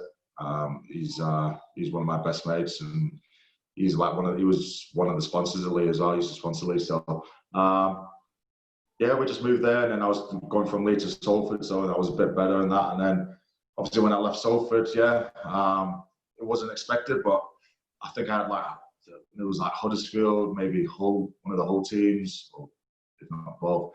I think I had an offer from Catalans as well. But as I said, I just moved to Leigh, and then nice new house. My kids had just started school there, so as much as I would have loved to play at NRL. It just wasn't the right time, and funnily enough, if I'd gone to Cronulla, that's the year they won the GF as well. So it was funny. I was like, but anyway, there was an offer there, but anyway, that couldn't take it. And then Leigh came in, and I spoke to Derek, and I think just speaking to Derek and Paul Rowley at the time, just for what they were trying to change and what they were trying to build. I just got on board straight away. Everything that I thought, that I expected and standards and stuff. That's what Derek and Paul Rowley wanted to bring into the Leigh team. And then they told me a few players that they were signing, and obviously I heard that Corey had signed, and then obviously Rennie was signing, and then we signed. Who else? There was a couple of other players. I was thinking, right. And Leigh, plus I live in Leigh, and Leigh's, the ground's probably 2 minute drive from me. So I thought, this is a chance I'm going to do. This is a chance I'm going to take to try and get Leigh into, because they're a good enough team, and obviously they fell short this year, but so they just needed a few more experienced players or reinforcements, whatever, and I got excited by that. Didn't matter that we was in the Championship to me. I was going in to enjoy it and be the focus to reach Super League. And as you know, obviously that year panned out, and that's exactly what we did. So we'll touch on the year generally a whole first of all, but I've got to ask you about what happened with Paul Rowley from your side. 2016, you played 2 pre-season friendlies. I remember a week before Batley at home, Paul Rowley tells the players that he is leaving the club. As someone who's made vice captain as well at that time, how shocked were you at Paul Rowley's departure from the Leigh team? Yeah, I was shocked, mate. Just didn't expect it. I think none of us expected it. I just didn't see it coming. And as much as I like Paul Rowley as a coach, I just thought the way he coached and the sort of discipline that he sort of gave to players and the way his techniques, everything was fitting with what I'd experienced obviously at Wigan. So, he was on the right track, and I really, I did get on with him, and I was enjoying sort of being coached by him. So for him to just, next thing he was at his walk out, it was like, it was a big shock, and it was a big shock to all of us. But obviously at the time, Dukesy was the coach. He'd always been assistant coach. So I think Derek asked us, do we need a new coach? And at the time, there's about 4 or 5 of us who said, well, it's just a no-brainer. Dukesy Duke should just take over. He should just take over, and then that was it. Duke took over, and we did what we did. But I think with the players that we had in that team that year, I think we were just, we were unstoppable. We just had we had some great players in that team, and obviously we went unbeaten. We only lost one game that year, and obviously got to the playoffs. We didn't lose that game. Obviously until the last game of the playoff, but that didn't matter. So it just showed how good a team that we had. I've got to ask about Batley game first of all. That's the only game you do lose in the league all season. A good baptism of fire for you, wasn't it, to Championship rugby? What was it like, that game at Batley? Well, mate, I'd only previously played at Batley maybe once in my career before that, so it was a real eye-opener again, playing on that field. I don't know how that field keeps getting passed up to standards, but you do what you do. But yeah, that first game we lost, and it's always in the back of your mind that we shouldn't be losing this game. We shouldn't be losing there, or what's going on. But whether that was just a sort of kick up the arse that we needed, and then from then on we went unbeaten. So yeah, it was. I think it was a quick reality check, and soon got into gear. And Rangi joined you at Leigh, but he left after a couple of, I think he only played 2 or 3 games, and he left as well. And Ryan Brierley ended up joining Rusfield as well. Did maybe losing 2 key half-back players kind of boost the team around away and say, right, we know what we need to do now. We've not got these players anymore. Let's show what we can do and kick on and get promotion, which you ended up doing? Yeah, look, players come and go in that, and I think you've just got to find the right teams, coaches. You've got to find the right fit, especially in your halves. Your halves are your main pivotal sort of players that get you around the park and that, and you've got to find the right mix. And obviously, having Brearley and Rangi there, I think it just wasn't clicking. You know what I mean? And as good a players as Rangi is, you just some of the stuff that he could do on the day, I think it just wasn't clicking for him, and as a team, it just wasn't clicking for us. So yeah, you chop and change, and that's until you get the right fit, mate. And obviously, we ended up having Benny, like Riddy. Riddy was always there. Riddy was great, and obviously we brought in. We've been Drinkwater. Drinkwater, yeah. Yeah, we brought him in, and it's kind of like how we brought up Dobbo in. Like Drinky was just that sort of calming influence that we needed. He had a great kicking game as well, so it just sort of him and Riddy fed off each other, and we went on from there. I've got to ask as well about the Summer Bash game as well in that year, 2016.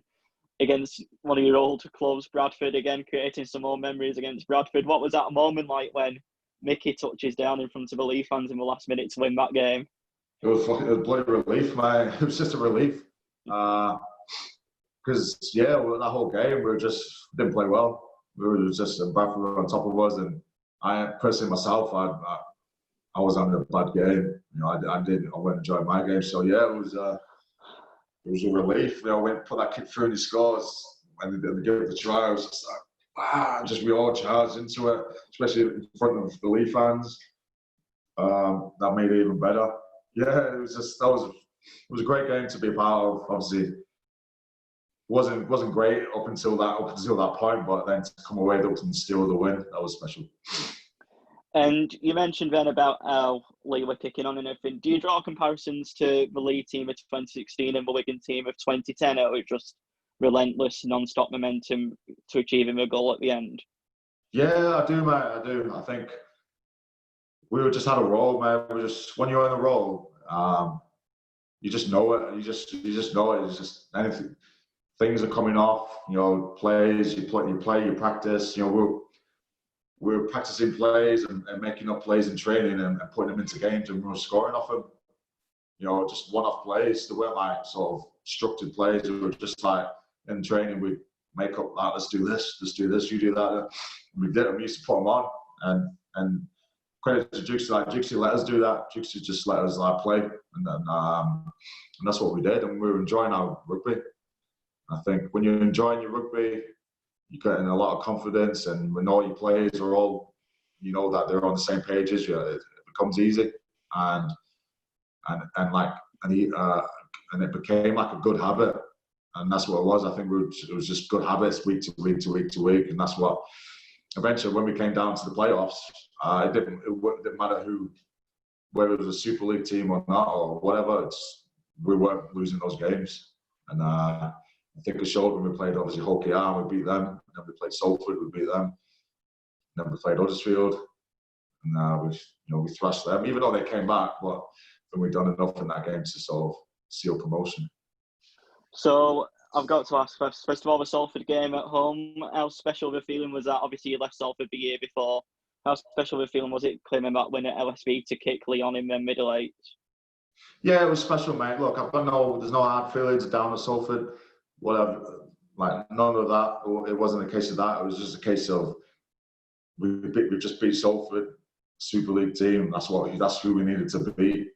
You know, because people thought, nah, you're not going to beat the Super League teams. But yeah, so to claim victory against Salford, that was just it was that one step away, really, and that gave us the kick on to obviously to the Huddersfield game. So it was just building momentum for us, mate. And as I said, like, it didn't matter who we played, nothing was going to stop our momentum.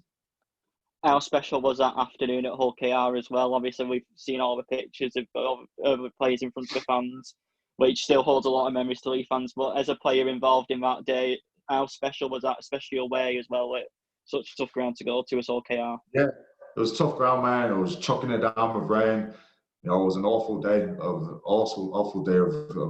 sport. But man, we just had the belief. You know, we just never gave up. And yeah, I think a lot of people just weren't expecting us to go there and win. And you know, when we did, God, it was just like, man, we're not far off now. We're not far off. It was just building that belief. But yeah, just we just thought in that game, you know, we're as good as these, if not better, and that's the mentality that we had. And you know, we stuck to our principle, and we stuck to putting like moves on and stuff that we created some great tries, man. We scored some great tries in that game, and you know, and our defense was good too. Our defense was solid, so it was just a good all team round effort, mate. And yeah, I especially enjoyed that game. And then we get to Huddersfield at home, and that first half is probably the best rugby we'd probably see for the Leigh team. Every in one half, some of the tries you were scoring that day were for fun. And one try I've got to ask you about as well, I want to get your opinion. Did you think Ridley was going to make it all the way through when he caught that ball at first? Did you think he'd make it all the way? I didn't. I actually didn't. I hoping it was because I was like the last person back. I was just watching. I was just standing there watching. You know, if he got tackled, there's no way I was getting back up there to support him or to be in that next play. So I was right at the back, just going, please get there, like that. But yeah, he's as old as me, but he's still got some young legs on him. So yeah, he got that try. And yeah, that was an onslaught that game. I think we really just hit Huddersfield and so many tries and that. And obviously, yeah, they came back. Of course they did. They're always gonna. But we did enough, obviously. I've got to ask as well, because when you watch Leigh play, we normally tend to attack the North Stand in the second half of games like that. But in the reverse, we was attacking the North Stand against Huddersfield in the first half. How come that change was made? And that's probably the reason why it all went so well, wasn't it? Yeah, usually it was the case with the Leigh. Yeah, it probably was. Usually is the case that. But I think because we kept Huddersfield out for so long in that game, it was inevitable that they were going to get their chance, their time with the ball, and obviously just looking for us, it was went till the end, in the second half. What was that moment like then at full time when you realised that promotion's confirmed to Super League? And again, hard work pays off and you've achieved your goal. What's that moment like compared to the grand final wins? Oh, mate, it's up there. It's special. It's each to their own. Yeah, it was just to get to for personally myself, that was my goal. That's why I said that just made things right. It just made things like this. This is why I signed for Leigh. This is why I made the decision to sign for Leigh to do this. And to actually do it that year was unbelievable. And it was a bloody great feeling because we worked so hard and we had the team that we had. And it was we deserved our place in Super League because of how well we did that year. So so it was a tick in my mind just saying I made the right decision. Even as baffling as it was to a lot of people, it kind of proved my decision was the right decision. And we enjoyed it. Even though we had one more game after that game, we had Leeds away. I think we did enjoy that game for a few days after that game. Mickey's dancing at the end as well. Have you seen him dance? Have you seen him move like that before? No. No. Only on the really special occasions that comes out. But no, he never brings that out again. And it was great. It was great to see. It was just great for the town of Leigh as well. For the fans that have enjoyed everything like that, and it was like a gift. It was like this is a gift to you. That this is all for you as well. So, the Leigh fans are great as well, and the Leigh fans still today that they're I've still got a lot of good support from there, and they've all been really good to me. Before we go on to the Leeds was the second to last game, because the week after Derek Beaumont decides to open up LSV for free against Batley, and it turns out that nearly 10,000 fans were there. As part of a team that won promotion, how special was it seeing the whole of the town of Leigh near enough packed into LSV to celebrate that promotion together? Yeah, awesome. Man, it was awesome. Because I've never really played at Leigh when it's been a more or less full stadium. It's just always been the three stands. So to have majority of that the stadium full, mate, it was awesome. And to celebrate it with the fans and it was great because the fans deserved it as well. All that they came on that journey with us, and I've got a lot of great memories being at Leigh and from my time at Leigh, and I still hold Leigh up there as one of the great clubs that I've played at. And I've got to ask, what was it like playing alongside Fury Moy, obviously a legend of the NRL? What was he like to play with at Leigh? Special, mate. It was different. You knew if we just give him the ball and he just give him the ball and let him do what he does. He was always great to have on the team. He's a great character off it as well. Real funny and just for how he acts and how he talks to you. It was a great laugh, and it was good to finally play alongside him. So then, 2016, you have your post-season doing Portugal. I'm guessing it's a bit messy, but Super League is around the corner for Leigh. What was it like playing against Castleford in that first game as a Super League player for Leigh Centurions? Well, that was a hard game, but I think it was kind of like not a lesson, but it was like this is the standard that we have to be at. You know what I mean? There's a kind of realization of this is what it's going to be like. It was a lesson. It was a lesson as a team that we sort of think we needed, but it's just it was a tough lesson to learn. Really, going up there to Cass. I've always had tough games against Cass back when I was in Super League and playing at the Jungle. Obviously, it's hard to come away with that win, especially when the crowd's on top of you and everything like that. So I mean, that game happened with that, but you'd like to think it sort of spurs on and thing. But obviously, what happened for the coming weeks, wasn't really enjoyable. So. Well, I've got to ask first of all, the first game at LSV against Leeds Rhinos. What was it like walking out in front of the League crowd in the first ever Super League game at the Leigh Sports Village Stadium, making a bit of history there? What was that like? Oh, it was awesome, man. Just the atmosphere, just walking out in Super League and there's packed house with the Leigh fans, mate. It was nothing better. There was no better feeling, really. It was great to sort of have Leigh in Super League. The Leigh sort of deserved to be there, and yeah, that stadium, everything just deserves Super League sort of teams going there. So it was great to show the fact. It was great to have the fans all there and supporting and stuff like that, and yeah, just went on from there. And then first ever win against one of your local rivals as well, St Helens, in front of an North stand at the end. I'm guessing that sort of with the highlights of that season, beating Saints at home. Yeah, I remember beating Saints and obviously Warrington as well. Yeah, those two games really stick out at the LSV, and I wish we could have used those games as a sort of catalyst to sort of jumpstart our sort of season. But it was just one of those seasons. It was just up, down, and just consistency. It was just never consistent. You know what I mean? And as the season went on, it was up, it was down, it was win there, lose there, win there, lose there, then lose, and lose. You know, it was just it was another roller coaster. Although as much as I enjoyed it there, it was just a roller coaster. But then obviously to ever come to the last game against Catalans for the £1 million game, just things didn't go right for us in that game, and yeah, it was really hitting home reality sort of when we lost that game, and then next minute lads are losing their contracts and stuff like that. So it's never nice to go through, and you know, I thought I'd never see that again. Never be involved. I thought I'd never be involved in something like that again. But let's just say I think I was. But yeah, man, it is what it is. It's never nice to play in those games, and especially a £1 million game where you go up or down. It's just it's pretty ruthless, really. So.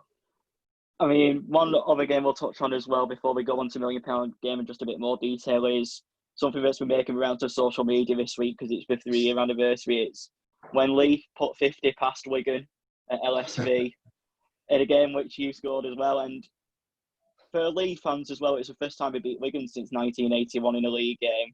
Obviously, living in Leigh, playing for Wigan, you know what the derby's like. Yeah. What was that feeling like when Leigh finally beat Wigan?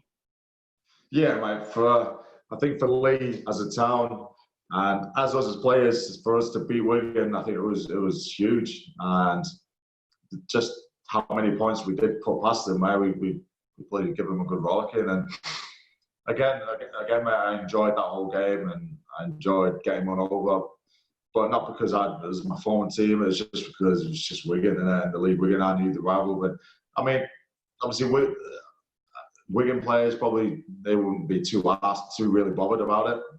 I mean, they would have got an earache off Wayne and stuff like that. But for us, it was like winning for us and for Leigh, it was like winning a bloody, I don't know, grand final, you know, against Wigan. So it was up there, mate. It was up there with a great win, and you know, we beat Wigan by 50 odd, and then next weekend we go to Widnes and we lose. So that was our tale of our season. You know, it's just we thrashed one team and then we get beat by the lower team. So it was crazy. So so the middle eights come, Leigh finished second bottom. That was impossible because the aim was not finish bottom in that first year, which we didn't do. Unfortunately, go through middle eights again and gets to the £1 million game against Catalan. Start off well, score the first try in the second half in front of an North stand, and then it just felt from watching it from the commentary session that it was penalties that just seemed to cost Leigh that day. And looking back on it now, I don't know if you agree, but I think looking at some penalties, they were quite soft, weren't they? Some of the penalties that were given that day towards Catalan. Oh man, I think it was just like it felt like there was just like a hidden agenda in that game, and whether it was down to the referee decisions or whatever, but yeah, there was so many penalties for nothing that were going against us, and just nothing was coming off for us in that game. And no matter what we did, we just always got shot in the foot or got penalised, and we never really got a chance to get a foot in that game. And that was like the whole game, you know what I mean? And yeah, you want to blame the ref because you want to make an equal game and a free-flowing game, but it just never free-flowed for us, and a lot of decisions were going Catalan's way. And whether you read into that as who would they rather have in Super League, us or Catalans, you know what I mean? but then that's going deep into it. So, but you know, if we played good enough, if we played well enough in that game to win, then we would have won. You know what I mean? But we didn't play well enough, and decisions didn't go our way, and that was it. And there's nothing more we could have, you know, come from that game. So you said about players earning contracts and stuff. Was there ever a case of you maybe leaving Leigh at the end of 2017? Was there interest for anywhere else at the start of 2018? It never really got to that far, mate. I think before that £1 million game, I think maybe 3 or 4 weeks before, I signed an extension. So, and I signed whether it was in Super League or Championship still. So, from that respect, for myself, yeah, what happened. But I'd already re-signed anyway. So, I didn't know there was any more interest out there anyway. But as I said, I re-signed, so it didn't matter to me. But obviously, the players, the teammates that were losing their contracts and having them ripped up and stuff like that, yeah, that was hard. It was hard being around and hard being around the players that were having that done to them. It wasn't nice. And yeah, and obviously there was fallout from obviously that because of stuff what happened off the field. But you know, that's none of our business. That's all to do with you know, with Derek and stuff like that. And then 2018 comes around and it's a complete overhaul in the squad for the Leigh team. Mickey Iron retires. He said he wasn't ready to do it. He does eventually come back out of retirement. A lot of players are brought in from Australia in Super League. What was your thoughts on that recruitment process for 2018? Yeah, it was. I don't agree with some of the decisions that were made. You know, I think we should have retained, you know, personally, in hindsight speaking, but, you know, personally, I think we should have retained a good crux of those players. I think we just let too many players go and brought too many players in where we didn't need to. I think we just probably needed, you know, there's maybe let few players go, bring few players in, but keep that crux of the team because we had a good makeup of the team. It's just things weren't working due to other sort of areas or whatever. So personally, yeah, it was for the change to happen the way it did, like the whole team completely getting demolished and then new lads get in. I think it just wasn't the sort of way forward, but you live and you learn, don't you? You only know at the time, or you don't know at the time, you only realise after it. So, you know, when you've had time to think about it, you think, yeah, probably something could have been managed a bit better than what it was. Could have been managed a whole lot better than what it was, but that wasn't our problem. You know, that was the coaching staff and the staff, and you know, they did what they did, and you know, we just play on and do what we can. So we get to the start of 2018 season, and what to the fans has become a new rivalry for Leigh. Felt more like a local derby in some aspects was Toronto Wolfpack. Obviously, a lot of players you'll know played for Leigh, and Paul Rowley coaching as well. So we get to that game, and you start off very well, don't you? You score 2 tries in the first 5 minutes, and then all of a sudden it just seems to go wrong, which seemed to be the catalyst for what happened in 2018. Yeah. From your memories of that Toronto game, what do you think it was that just went wrong that afternoon? It did, mate, because I scored the first try, and yeah, I thought, and then I think we might have scored again, but yeah, I don't know, no idea. I can't put my finger on it, mate. Why it went the way it did. Obviously, we ended up losing. We had a great team, you know. We had Pete Without and you know Ben Crooks, you know, Bodie and Thompson, all them players, and yeah, we had a great team, and I can't put my finger on why we lost. So obviously Toronto came good in the end, and we didn't keep up what we were doing. So, but then yeah, that just typified the rest of the season. Now we went along again and thought, oh God, it's not again, you know, not this again. So because I think we went like 3 or 4 games losing or something like that, and I was like, no, we can't be doing this again. So. Because obviously we lose at teams like Barrow, with no disrespect to Barrow, who just come up from League One, but you look at teams like Leigh and you think it should be a win, shouldn't it? But Barrow that day, to be fair to him, played the conditions better and managed to get that late win. What just shows you, mate, it just shows anyone can be on the day when the team's no matter how many talent they've got on the team, if your head's not screwed on and your head's not in the right place, you always get turned over. And yeah, about credit to them, they turned us over, and I think it was just like everyone was just been in shock, really. And obviously, I think that was the last. It was the straw that comes back, really, that game. And then obviously Juicy left, and Kieran Patel sort of stepped up. You know, he was always there, but he stepped up as the head coach. And I've always known Kieran. Like, when I was coming through academy, he was a Saints Academy coach, and through Wigan, like being at Huddersfield. So I've always known Kieran Patel, and got on with him, and I always thought he was a great coach. And I put Pertz down. Like now, I put Pertz down as he's up there with the Madge and the Wayneys. Personally, for me, he's one of the best coaches. He's another great coach that I've had in my career. So, I really rate him high above. So, when he took over, it probably took him about maybe 2 weeks to sort of, because I think we lost the first game and we might have lost the next game under him, but what he was trying to implement was just probably taking a bit of time for it to stamp his thing on him. But once he did, mate, once we could sort of got on board with Pertz's coaching style and the way he wanted us to play, mate, we are unstoppable then. And that's when we started winning games, and like, yeah, this is looking good. It's looking good, but I think it was just. But when it come down to it, it's just too little, too late. Really, that's what it was. It was just too little, too late. I've got to ask as well. Neil Juicy's last game was against Toulouse at LSV, and Leigh were a man up, were winning, and Toulouse came back, and all of a sudden the North Stand turned on the Leigh team and are cheering to lose on. As a captain at that time, what was that feeling like, hearing the North Stand turn against Leigh, probably for the first time that we've ever done that? Yeah, it wasn't nice, mate. It wasn't nice, but it wasn't expected. It wasn't not expected because of the way we were playing. So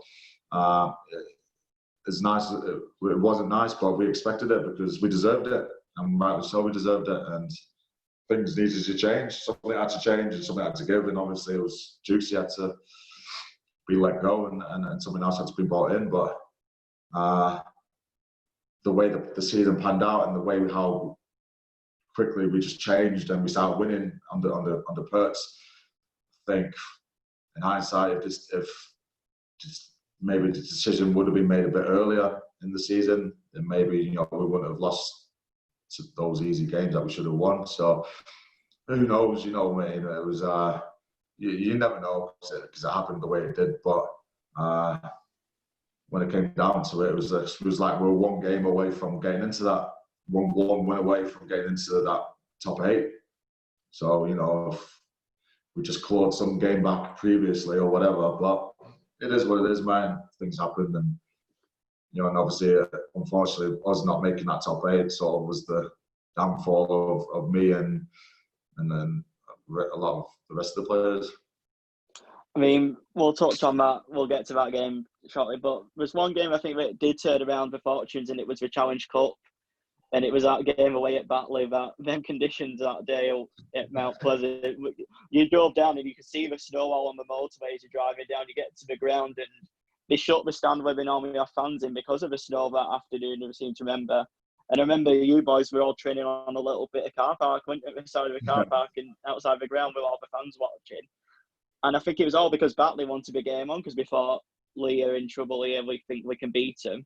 How special was it then to go? I know the game was probably an ugly game, but how was it special to grind out a win like that, something which you probably haven't managed to do for over a year? Yeah, mate. That was special, mate. It was it's what we needed.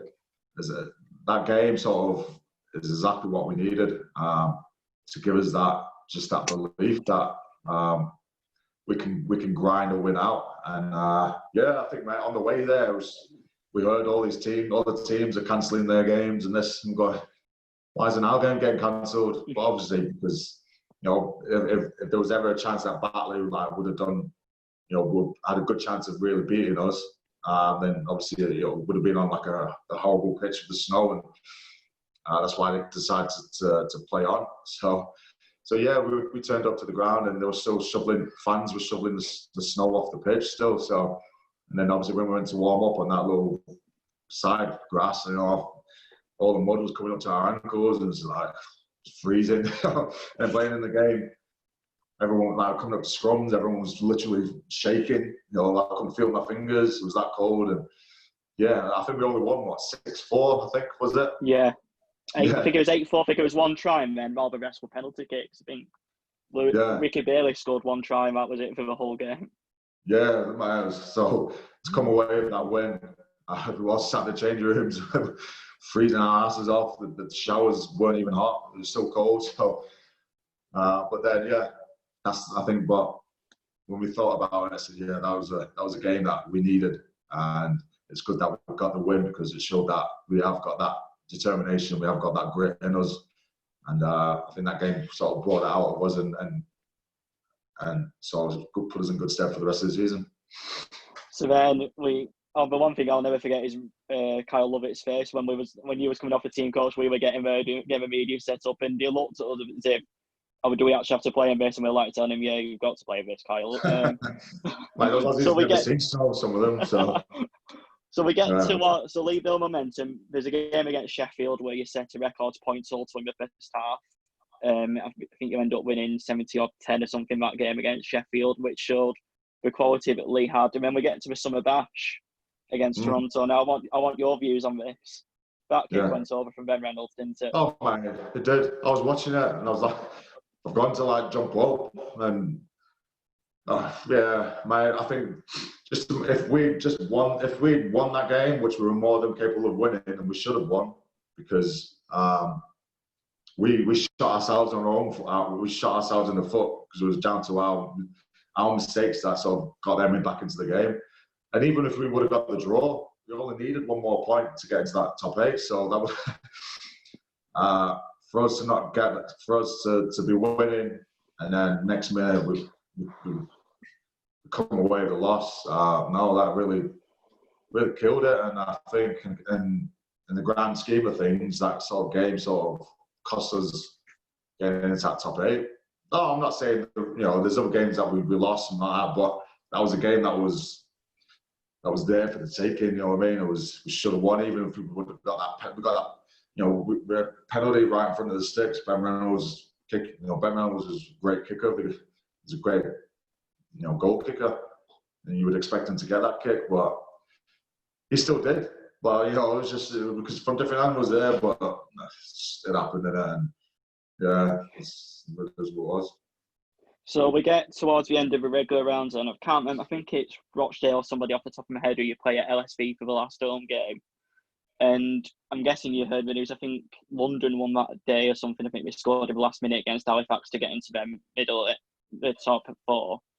How gutted of a feeling was that then when you hear that news start to break through to the ground, and in the final minutes you've won your game, you've done what you needed to do, and it was literally, I think it was a 78th minute try that sealed the fate. How gutted of a feeling was that then, being 2 minutes away from the playoffs? It was heartbreaking, really. It was just because after the game we were going around the fans, and then a few of the boys said, the fans were saying, we've not made it, we're out. It was like, it was gutted. It was really gutted, mate, because I feel that the way that we were playing and the team that we had, if we'd gotten that top 8, I reckon there's no doubt that we would have gone all the way. And I have no doubt in feeling because of the way we're playing, and obviously we had the right coach, Kurtz, and all that. It was a great coach, and we had everything there. And I just feel if we got in that top 8, we would have definitely been in that top 4 going back up. You know what I mean? So, but that's it was painful. It was bloody heartbreaking, and then, but it was even more because obviously, we didn't know what was going to happen after that. None of us knew what was going to happen, what Derek was going to do, and there's been talk about him pulling his money or stuff like that. So there was no idea until we got into the meeting on the Monday, the next day, and then that's when we found out what was happening, and and obviously it goes on from there. So then I think the club give the players like high earners. I think it's about 24 hours. I think it ended up as something like, I think it was called like Deadline Tuesday or something, and it was all based around League players joining these other clubs, which when you look at it from a media standpoint isn't great when you know it's players' careers and stuff. And for you, you end up moving across the Northwest, joining the Widnes Vikings, getting a chance back in Super League. Was Widnes always the main option for you if you wanted to join a club? To be honest, no, it wasn't, because I never thought I'd play for Widnes. Just I'd never Widnes weren't a team that I was, ever wanted to sort of play for. It was not in a bad way, but I'm just saying Widnes were never on the radar really. So yeah, it was on the Monday. Puts told me, like, have you got an agent? I went, nah. I said, no, I've not got an agent. They said, well, I think you better get one. So yeah, so I ended up getting a mate of mine who's a good Dave Pete. He lived around the corner from me, but he's a great agent, and he's always been good. I've always been a good mate to him, so it was no brainer just to get him to look after me. And then like on Tuesday, I think found out about the stuff obviously that was going to happen at Leigh, with Derek pulling his money out and not paying this and that. And then I think by Wednesday, I was friends with Francis Cummins. I'd been doing a bit of coaching for his coaching thing that he did on the side with the kids. So I've been doing that with him, and he just rang me up and just said, "Hey, look, I don't know what's happening at Leigh or what you're doing, but if you can get out of Leigh, I'd really want you on board to try and push us to try and help us in this middle age." So and at the time, I think it was only Leigh. I mean, Salford Watto showed a little bit of interest, but yeah, no, Franny Cummins said, "I just want you here," and Widnes were prepared to pay me what, just keep my contract rolling, whatever at theirs for the remainder of the season. So yeah, so I ended up just going there. So going from Sunday to playing, Monday finding out what's happening, Tuesday talks the thing.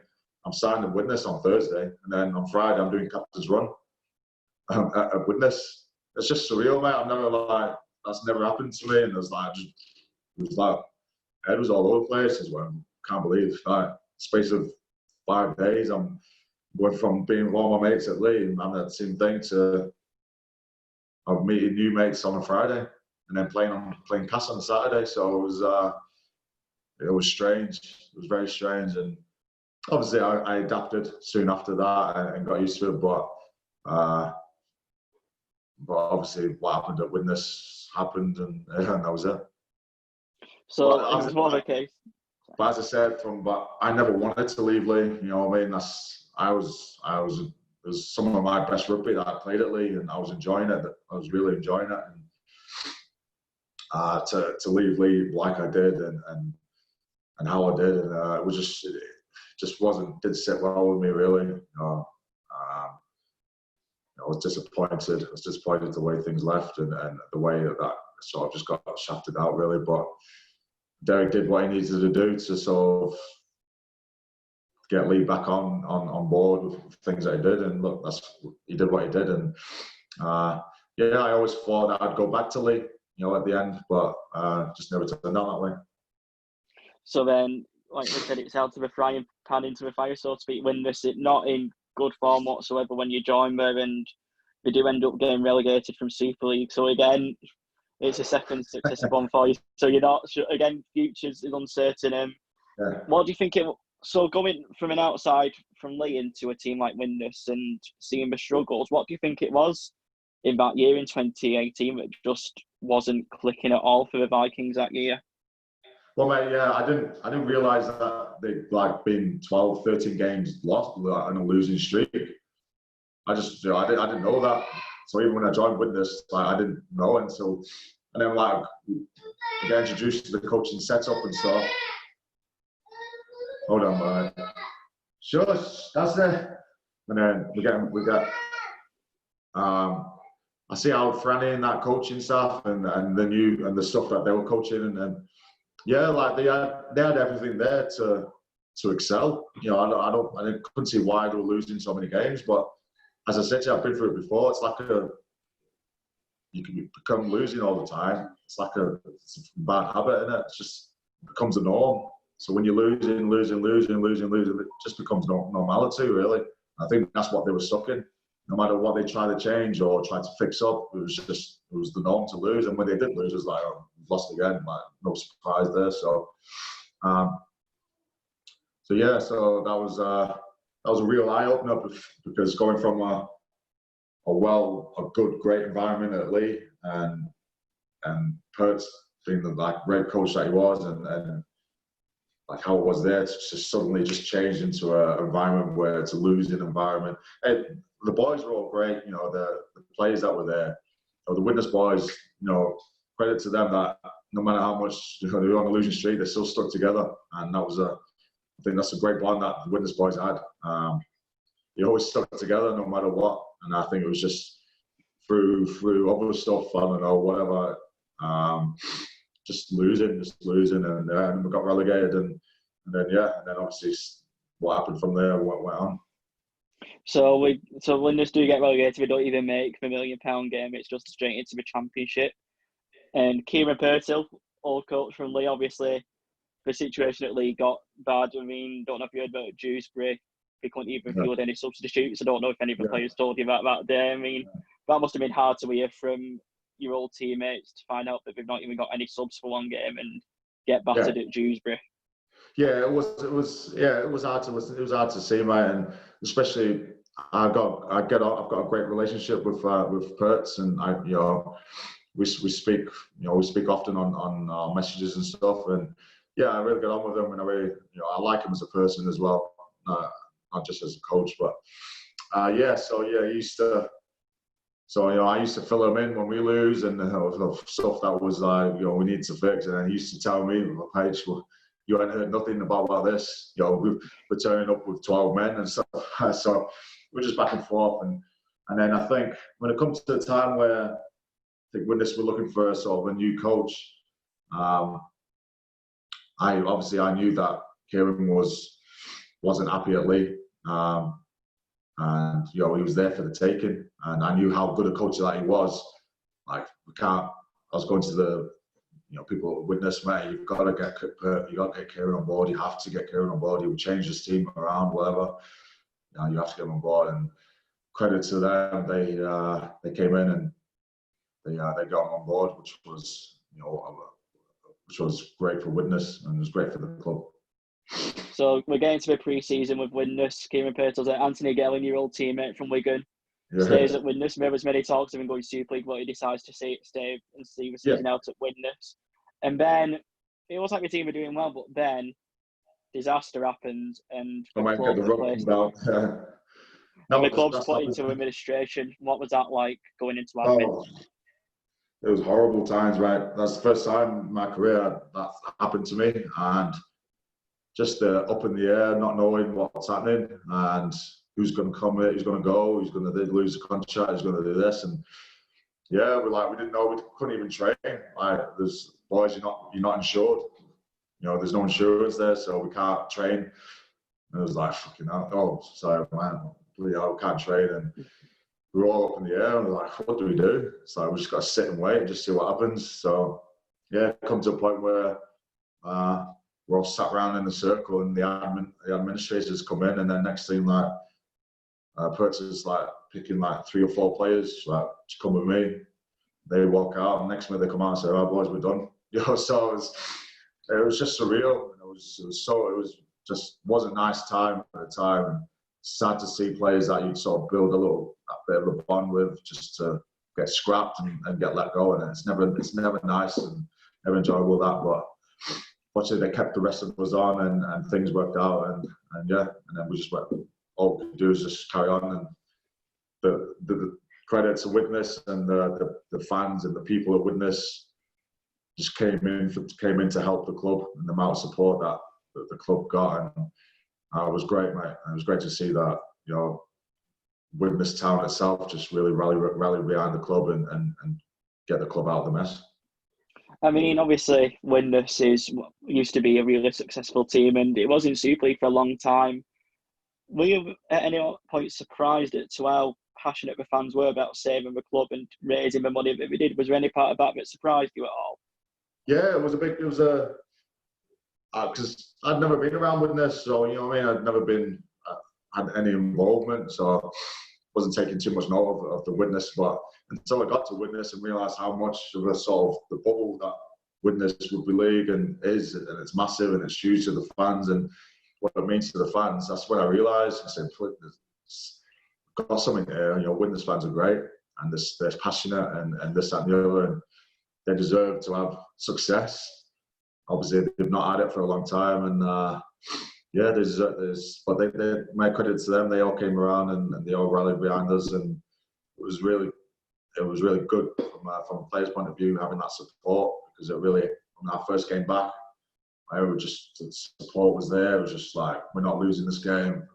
Everyone was cheering. It was great. I think we ended up winning that game. I think it was might have been against Featherstone, I think, but we came back and we won, and yeah, and then the season went on from there. And then, did it really help, I think, having someone like Kieran Purtill who kind of gone through the situation at Leigh last year? I mean, it's a completely different situation being in administration, but did having someone like Kieran Purtill who kind of knew about the difficulties at Leigh to win this as well as a calm head? Yeah, I just think with Perts being the way he is and the type of bloke that he is and the coach that he is, he's a great coach, great person. I think the club were lucky. Club were pretty lucky to have him on board, because he was the one that sort of stuck us together. You know what I mean? And I think it would have been anyone else, I think he would have probably just lost a lot of players. You know what I mean? Because Perts was good at keeping guys together and strong-minded and stuff like that. So yeah, I think a lot of it can go. A lot of praise can go towards Perts and the way that he dealt with things and the club and the way the club was run. You know, he had a massive part in that, and that's just to fight for the rest of the season how we went on. And then Widnes obviously start building some form, and then we get to the 1895 Cup, which is a new competition brought in by the RFL, which gives the chance of teams getting to Wembley, and Widnes get to the semi-finals back at LSV against the Leeds Centurions. And Widnes that day, I looked at underdogs, but it's that second half from your team, something just clicked and Widnes just stormed through, didn't they? In front of the Widnes fans as well. How special of an afternoon was that? Yeah, it was a bittersweet moment, mate. To be honest, it was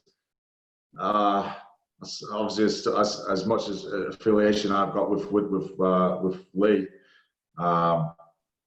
to come to the end of that game and to when everyone was writing us off, because to get to and like say Derek was a split, like, because Derek was all about Derek and Leigh getting to the final. You know, this is his cup, this and the other. So, you know, that was in the back of our minds, and obviously to go there and to dig in like we dug in, and obviously we scored some great tries. You know what I mean? And I just think we sort of just shell-shocked Leigh, to be honest, and didn't expect it. And yeah. Mate, the elation I had to say getting to another final again. I got emotional in that game, and I don't know whether it was because I was with my teammates or something like that, but I was just thinking, like, we've just always overcome a massive hurdle. We've gone against everyone's beliefs, whatever, and then personally myself going back to Wembley again, you know, in a new cup. It was just it was really special, and obviously to do it against Leigh, that made it a bit even more better. And then obviously it's a full time comes, and in front of a packed South Stand at LSV, the Widnes fans, the celebrations that day I'm sure will live long in their memory as well.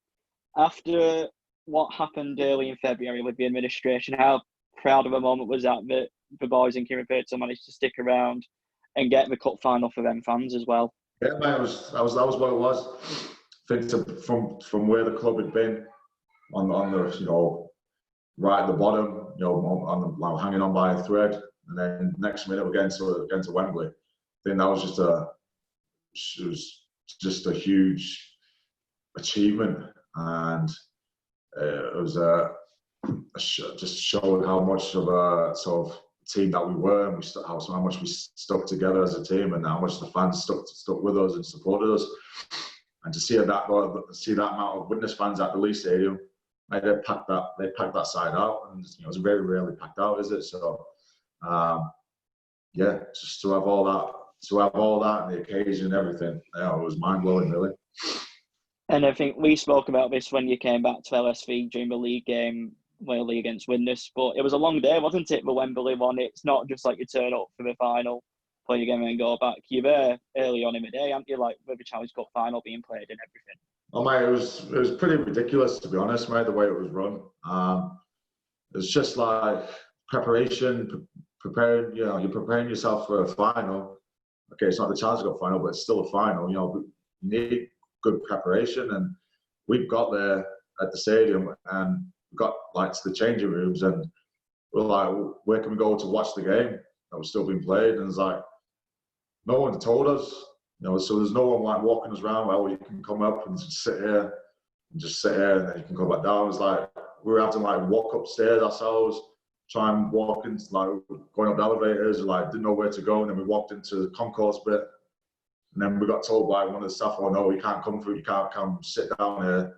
You need to go back." So we're walking back downstairs, back down the elevator. So we ended up just walking back into our changing rooms, and we just sat in our changing rooms for about 2 hours. And I was just it's just ridiculous how that was run, because couldn't go out. We sat in the changing rooms for 2.5 hours waiting, and then we go out and we warm up in the sail. But it's just the whole preparation before it. It's just that they need to, if they were going to do that again, something needs to change, or they need to have teams prepared, you know what I mean, and have people looking after them. It's we just got there and we just got left to defend for our own devices. So it was stupid, really. But obviously the game, and we started off well in that, but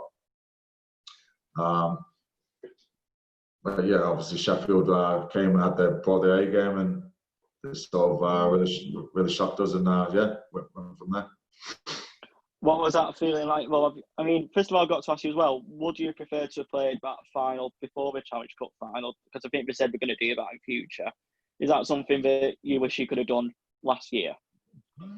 Yeah, mate, it was a no-brainer. It should have been a bloody curtain raiser, because you would have had fans.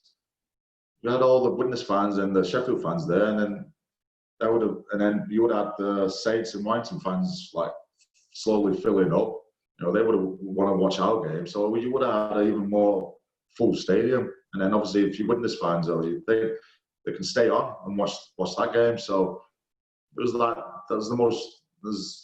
From everyone, I think from every fan, every player, that's the most common sense thing to do, is to have the game before, not after. It was the whole thing. Just who's running this? Whose idea was to put it after the game, where the fans would be leaving and some fans coming out, and it was strange. Whoever thought that up was he's booting out, because it was ridiculous. So, but it is what it is. What can you do? So, what was it like though, walking out and seeing the Widnes fans who were still there? What was it like seeing all the support that they brought from Win? I mean, the build-up, what was it for a town like Widnes? What was the build-up like to a cup final? What do you do around the town that week? It was great, mate. I think it was you could just feel the energy around the Widnes town, the energy around it, and people were just messages we were getting of support, and really looking forward to, because it's been a long time since Widnes been back at Wembley, so it was a great occasion. Everyone was looking forward to it, and then obviously we got on the bus to go down to London. The support that we had there at the stadium, it was great. So to walk out at Wembley and to see all the fans there, it was great. And it was that's the only disappointing thing about it, is I wish we could have got that win for the fans at Wembley, but it is what it is. That we didn't, and we had to move on. And then Widnes obviously stay up in the Championship, and they stay up by quite a margin as well, which shows as well, when you look at some of the teams that go into administration, I'll use football as an example. We look at Bolton in football. They seem to get relegated at ease with their administration, but does it say a lot about the character and the togetherness of Widnes, that not only did they stay up, but I think without the points deduction would have been 2 points off the playoffs? Yeah, and I think that just goes down to how close knit we were together as a team. And again, I think Fritz was a lot to do with that. The way he sort of kept the team together and kept the outside influences out of us, off us. He dealt with a lot of outside influences that could have distracted us, but he never let that get to us. And yeah, we just carried on playing the good rugby that we were playing. So and I think credit to Widnes, the club itself. I think the people, the staff there, really listened and took note of Perts and that was it. It was we'd done well and we stuck together and that was it. So the season ends at Widnes as well, and for you it's a new career. Well, not a new career, but a new move for yourself, which has brought you to where you are now in France. How difficult a decision was it to make a move to a club like Toulouse and to move your family over to France? I mean, it was a tough decision, but because I knew I didn't really want to move away from when I was about to leave when my contract with Widnes, then I had there was interest from Hull FC or a few other clubs in Yorkshire, but I didn't really want to do that trip to Yorkshire, and I wasn't really keen on it. And then I spoke to Paddy Vai, obviously he was at Toulouse when we played Toulouse at the Widnes, and I said, bro, he just said, look, our coach really wants you here at Toulouse, and are you keen? I was coming around to it, I was going, yeah, Toulouse were a great team, man. And I've always thought it'd be great to play for a team like Toulouse.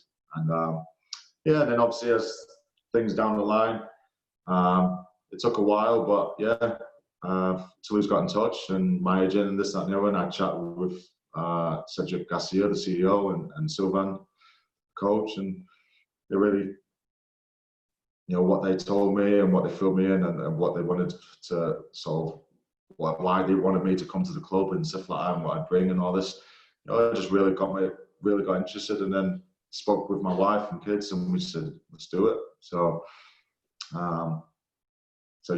So we've done that, and here we are now in Toulouse. But I'm loving it. I love it in Toulouse, and I'm glad that I always signed a year with an option, and they decided to take up the option about 3 months ago. So I'm here for another year, and then we'll see what happens after that. But I'm really enjoying my time in Toulouse. I was enjoying my time up until the lockdown, but it's just frustrating. That's all it is, and to be honest, I'd rather be here in lockdown in Toulouse than be back in the UK. So I don't miss it. I don't miss it. So it was all good. Obviously, apart from you get the nice weather. When I went over last year, it was lovely. And what's the main differences? Well, like the culture between the UK and Toulouse. What's the main differences in the culture over there? Well, mate, obviously you come over here and there is a language barrier. The language barrier is the obvious one, so it is hard. But the French boys in the French team, mate, they're great. They welcomed me with open arms when I came into the team, especially with the English boys and the Kiwis and fellas and that. And Sylvain is a great coach, and the more I'm getting, more I'm working under him, the more I'm I like his style of coaching. It suits me down to a T, and it's. I can relate to how his coaching is like Wayne's and like Sean Maguire's and that. So he's in that same mold. And Kieran Patel, Sylvain is in that same mold. So the culture is different. Every time you go into training, you have to make sure you shake hands with everyone. And say hello and say good morning. It was rude if you didn't. You know what I mean? So. Whereas UK, you just went in, you never did. You just got, that's it. But it's rude. French culture, it's rude not to say hi to someone, and so you say hi to everyone, and and that's a good thing, because it's just building that respect in it. So, and then obviously, just the way that we play. I think from previous years, you've seen how Toulouse is really play expansive rugby and score really good tries in that.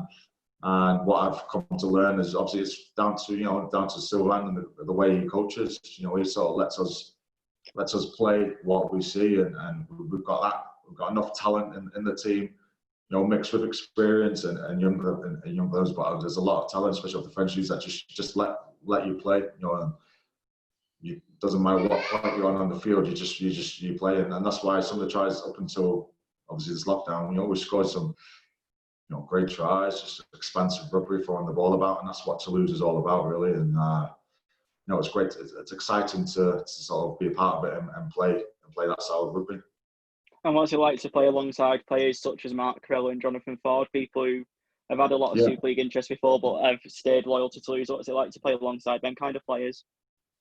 Mate, it's great. I've always asked. I'm good friends with Mark Corella and Jonathan Ford, and I've always asked Killer, like Mark, I said, mate, you're more than good enough to play Super League, and that. You could easily play Super League.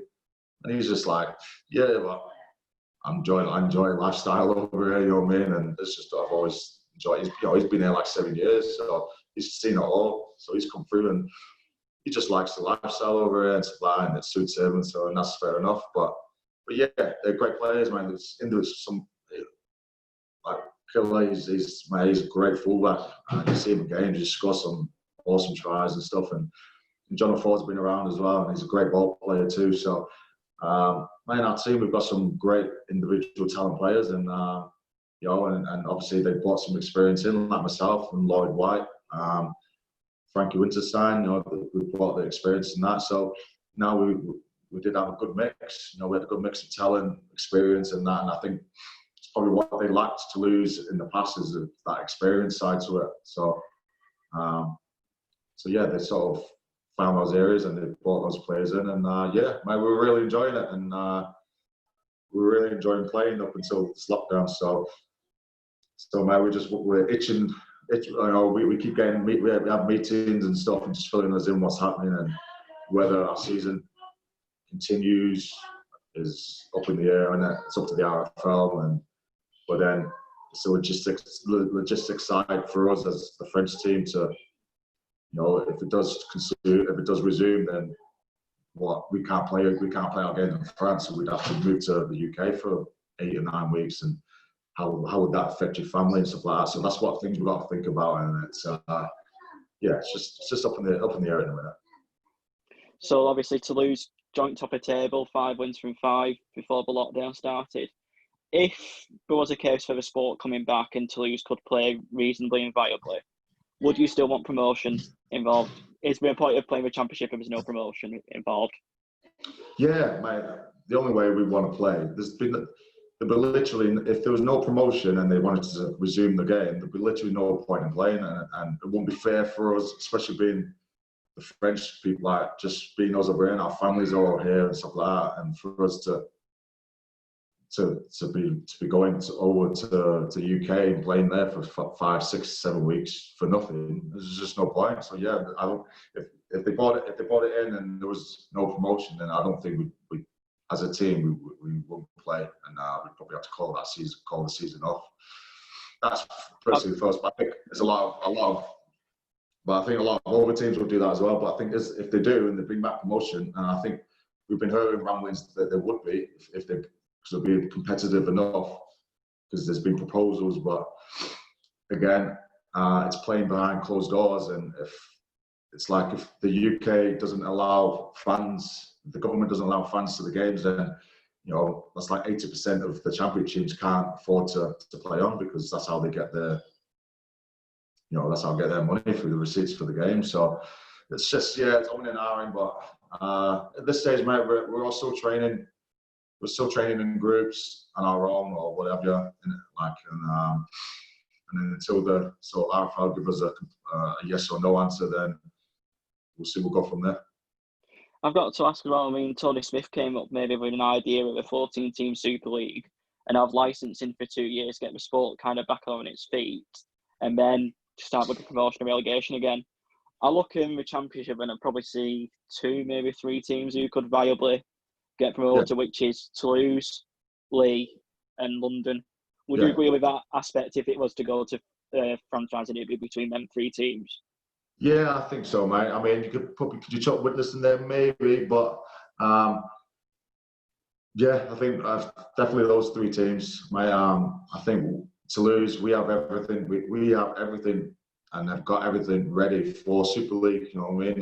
We've got the stadium that we share with Start Toulouse on. It's a beautiful stadium. I don't know if you've been there yet, but it's one of the best stadiums I've ever played at. So, it's got a hybrid, $5 million hybrid pitch on it, mate, and it's unbelievable. So we've got all the facilities, and we've got the team, and we've got the stuff that deserves to be. There should be a Super League team, so everything's there. But again, it's 3 teams playing in the team of bloody where there's the 12 more that can't do it. So it's just that's the most frustrating thing about it, mate. And it's just up to the outfielders to come up with a plan. Before we go on to some quick fire questions, I've loved this chat, Harrison. I've got to ask, what's next for you on and off the field, would you say? What's your next goals on and off the rugby field? Well, obviously, my goal on the field is obviously to get back playing, and the goal is myself is to try and help this team get back into Super League, whether it's the end of this year or next year. And then we'll see what happens on that. Off the field, I'd like to, I think my body's feeling great. I think this break as well has added another good 2 or 3 more years onto my career. So that's a bonus. So I'd like to, I'd love to stay in France for the time being and extend my time in France. Obviously, hopefully at the end of next year. We'll see how the body's going. But as I said, I'll play as long as my body keeps going, and my body's feeling great in a minute, so I'll keep going. So and off the field, it's just still working towards that, mate. So still trying to find if there's something that something I can do off the field. But if I can do some sort of coaching, and where I do that, help with some coaching in France and stay in France, then I jump at the chance. Would you like to become a head coach maybe in future after your career's finished? Would you think you'd have the qualities to have a head coach? Maybe not head coach, maybe assistant coach, right? Those assistant coaches, you can keep your job really if you're half decent. But I don't know about full coach. I don't know. It's a 50-50 one, that one question, mate. But I'd like to have some sort of input into the game, because I feel that I have a lot to give back to the game and knowledge and stuff and that to help the younger boys. So whether it's coaching the young academy or stuff like that, that's something that I need to look at. And but for the time now, I'm still enjoying my rugby, and I've got another year left at Toulouse, another year next year, and hopefully I can extend after that, and we'll see what happens. If we do go into Super League next year, then I'd jump at the house for sure chance to try to stay with Toulouse. Well, I've got to say thank you for taking the time out, obviously in France, to join us on this podcast this afternoon. As we always do on the podcast, we finish on some quick fire questions. So, first of all, the favourite ground that you played at? Favourite ground? Okay. Old Trafford. Challenge Cup or Grand Final?